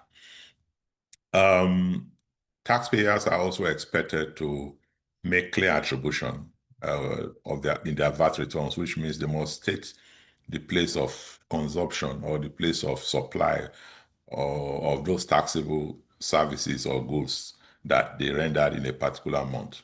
This, if you recall, towards the legislation for this bill, there was a lot of political back and forth as regards who is going to benefit from the new law amongst the various states and other stakeholders. This is expected to take care of that because all VAT collections can now be attributed to specific locations, and taxpayers are expected to help in providing this information in their VAT returns. Like I said, we had a webinar yesterday on e-invoicing, which FRS has started implementing effective 1st of this month, 2025. They did say that in that webinar that they are looking at providing an extension for the period of an extension of the deadline for complying with this e-invoicing regulation. We don't know how long that extension will be, but certainly not. I mean, we expect that they'll probably give another month or two to enable people to register on the platform. And there are clear penalties for companies who do not register within this deadline. The Act, the Nigerian Tax Administration Act, actually imposes a penalty of 200,000 naira, okay, where you do transactions outside of the fiscalization system. And then there's also 100% of the tax that you should have collected if you had used that system, plus interest using the normal CBN monetary policy rate that FRS uses to collect tax. So there are clear provisions for the, and if you do not even implement within the deadline that has been given, you have a penalty of 1 million naira for the first day you fail to comply, and 10,000 naira for every other day thereafter.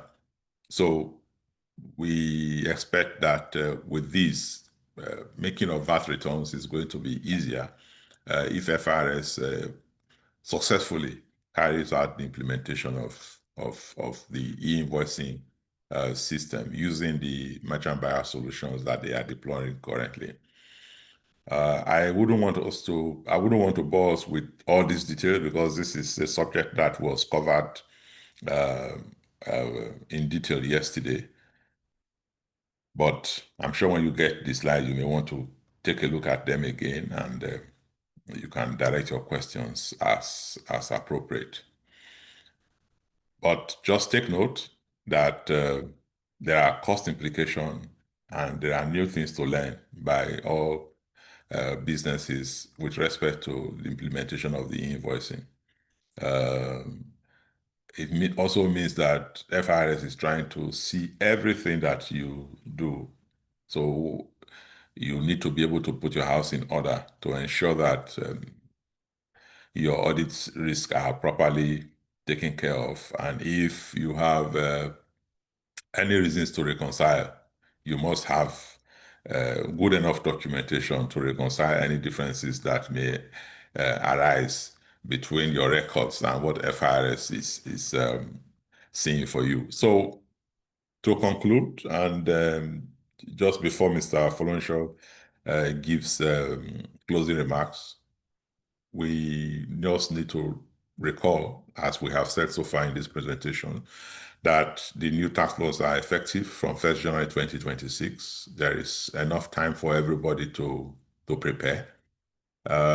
This, again, means, if you ask me, that with respect to company income tax, the new law has already taken effect with respect to the profits that will be taxed. Because if you recall, our tax laws, our income tax is based on the preceding year results. So it means that your revenue or your profits for 2025 are likely going to be taxed in 2026 using the new law. The introduction of technology and fiscalization is expected to increase tax revenue, but of course, it's also expected to increase the cost of tax compliance for companies. Big companies and companies who belong to multinational entities will now be liable to a minimum tax of 15%. Somebody was asking what is the definition of turnover, because this will apply to companies with a turnover of 20 billion naira and above for Nigerian companies, and without any such restriction for companies who belong to multinational entities. There are new tax incentives, and we'll encourage you to apprise yourself with them, because the old system has changed. As we have seen, the issue of pioneer companies has been removed. Now you have the priority sectors, and the method of claiming those incentives has also changed. Instead of having a full tax exemption, what you now have are tax credits.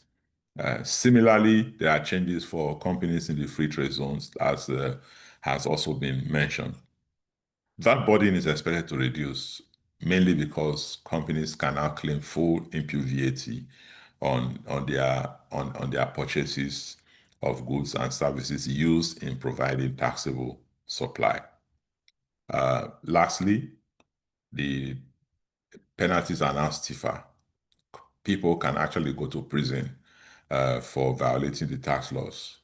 And of course, ignorance, they say, is never going to be an excuse. So we hope that we continue to update ourselves with the provisions of this law.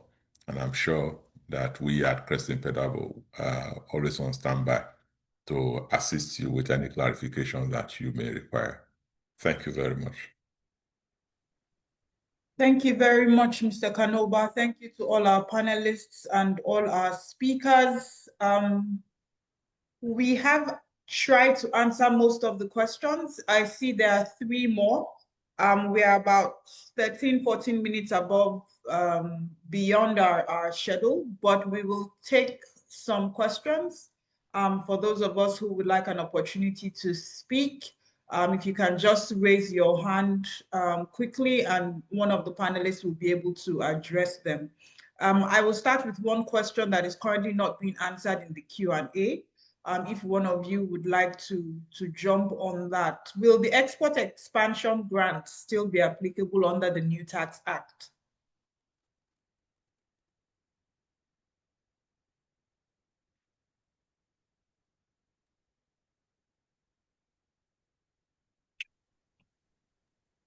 Yes, of course, it's still applicable. There are a number of provisions that came into being through executive orders. And even though not all of them have been subsumed into the law, but they have not been repealed specifically. The ones that have been repealed were specifically mentioned in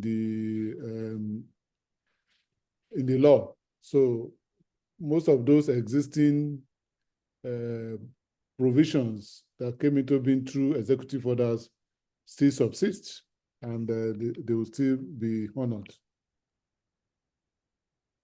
All right, thank you. Emmanuel Abiodun, you say your question was not answered.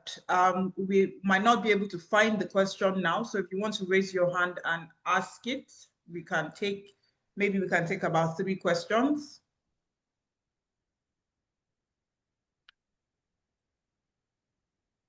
Emmanuel Abiodun, would you like to raise your hand so that you can be allowed to ask the question, as we can't see the question right now?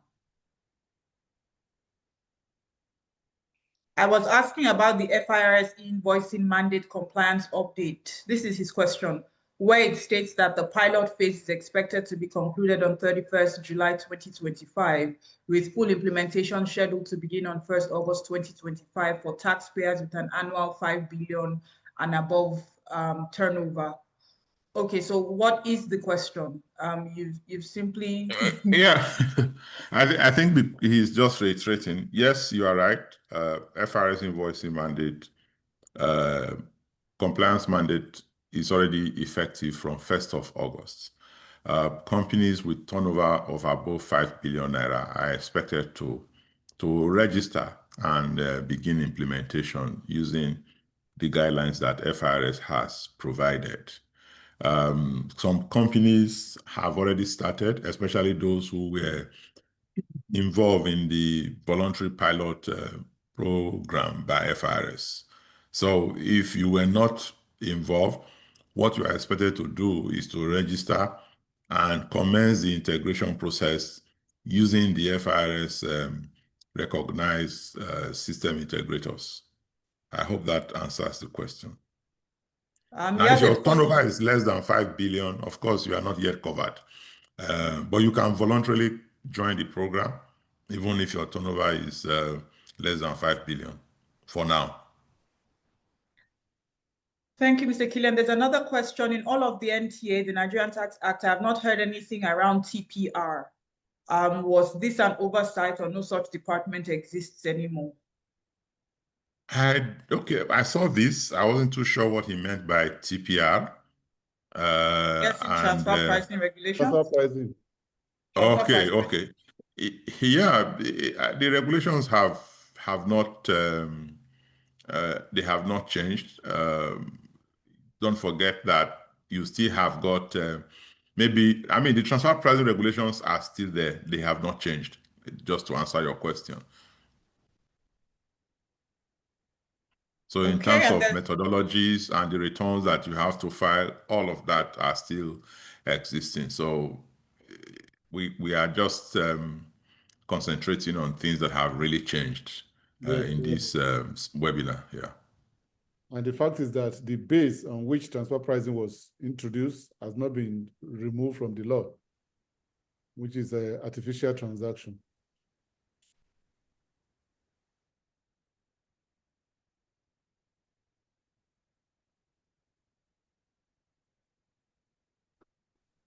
Okay, thank you. We've answered all the questions. We would like to give some closing remarks since there are no hands up, and we can close.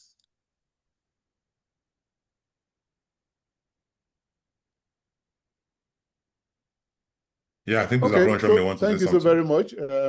I think Killian has more.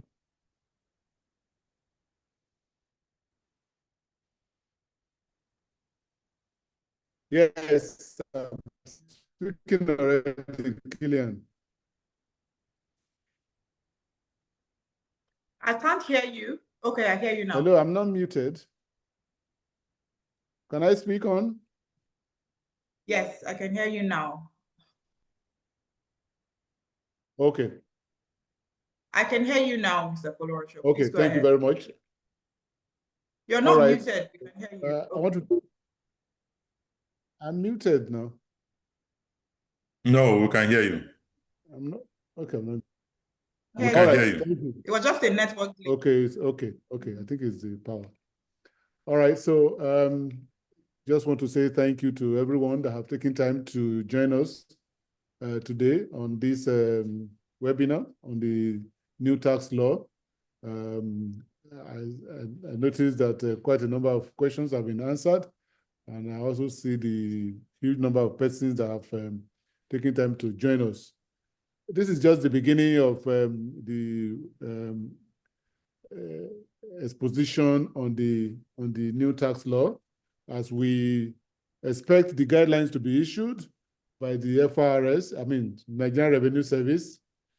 Of course, more webinar will be organized And of course, some companies have also individually requested for one-on-one engagement on the tax law so that there can be proper focus on how it affects their business.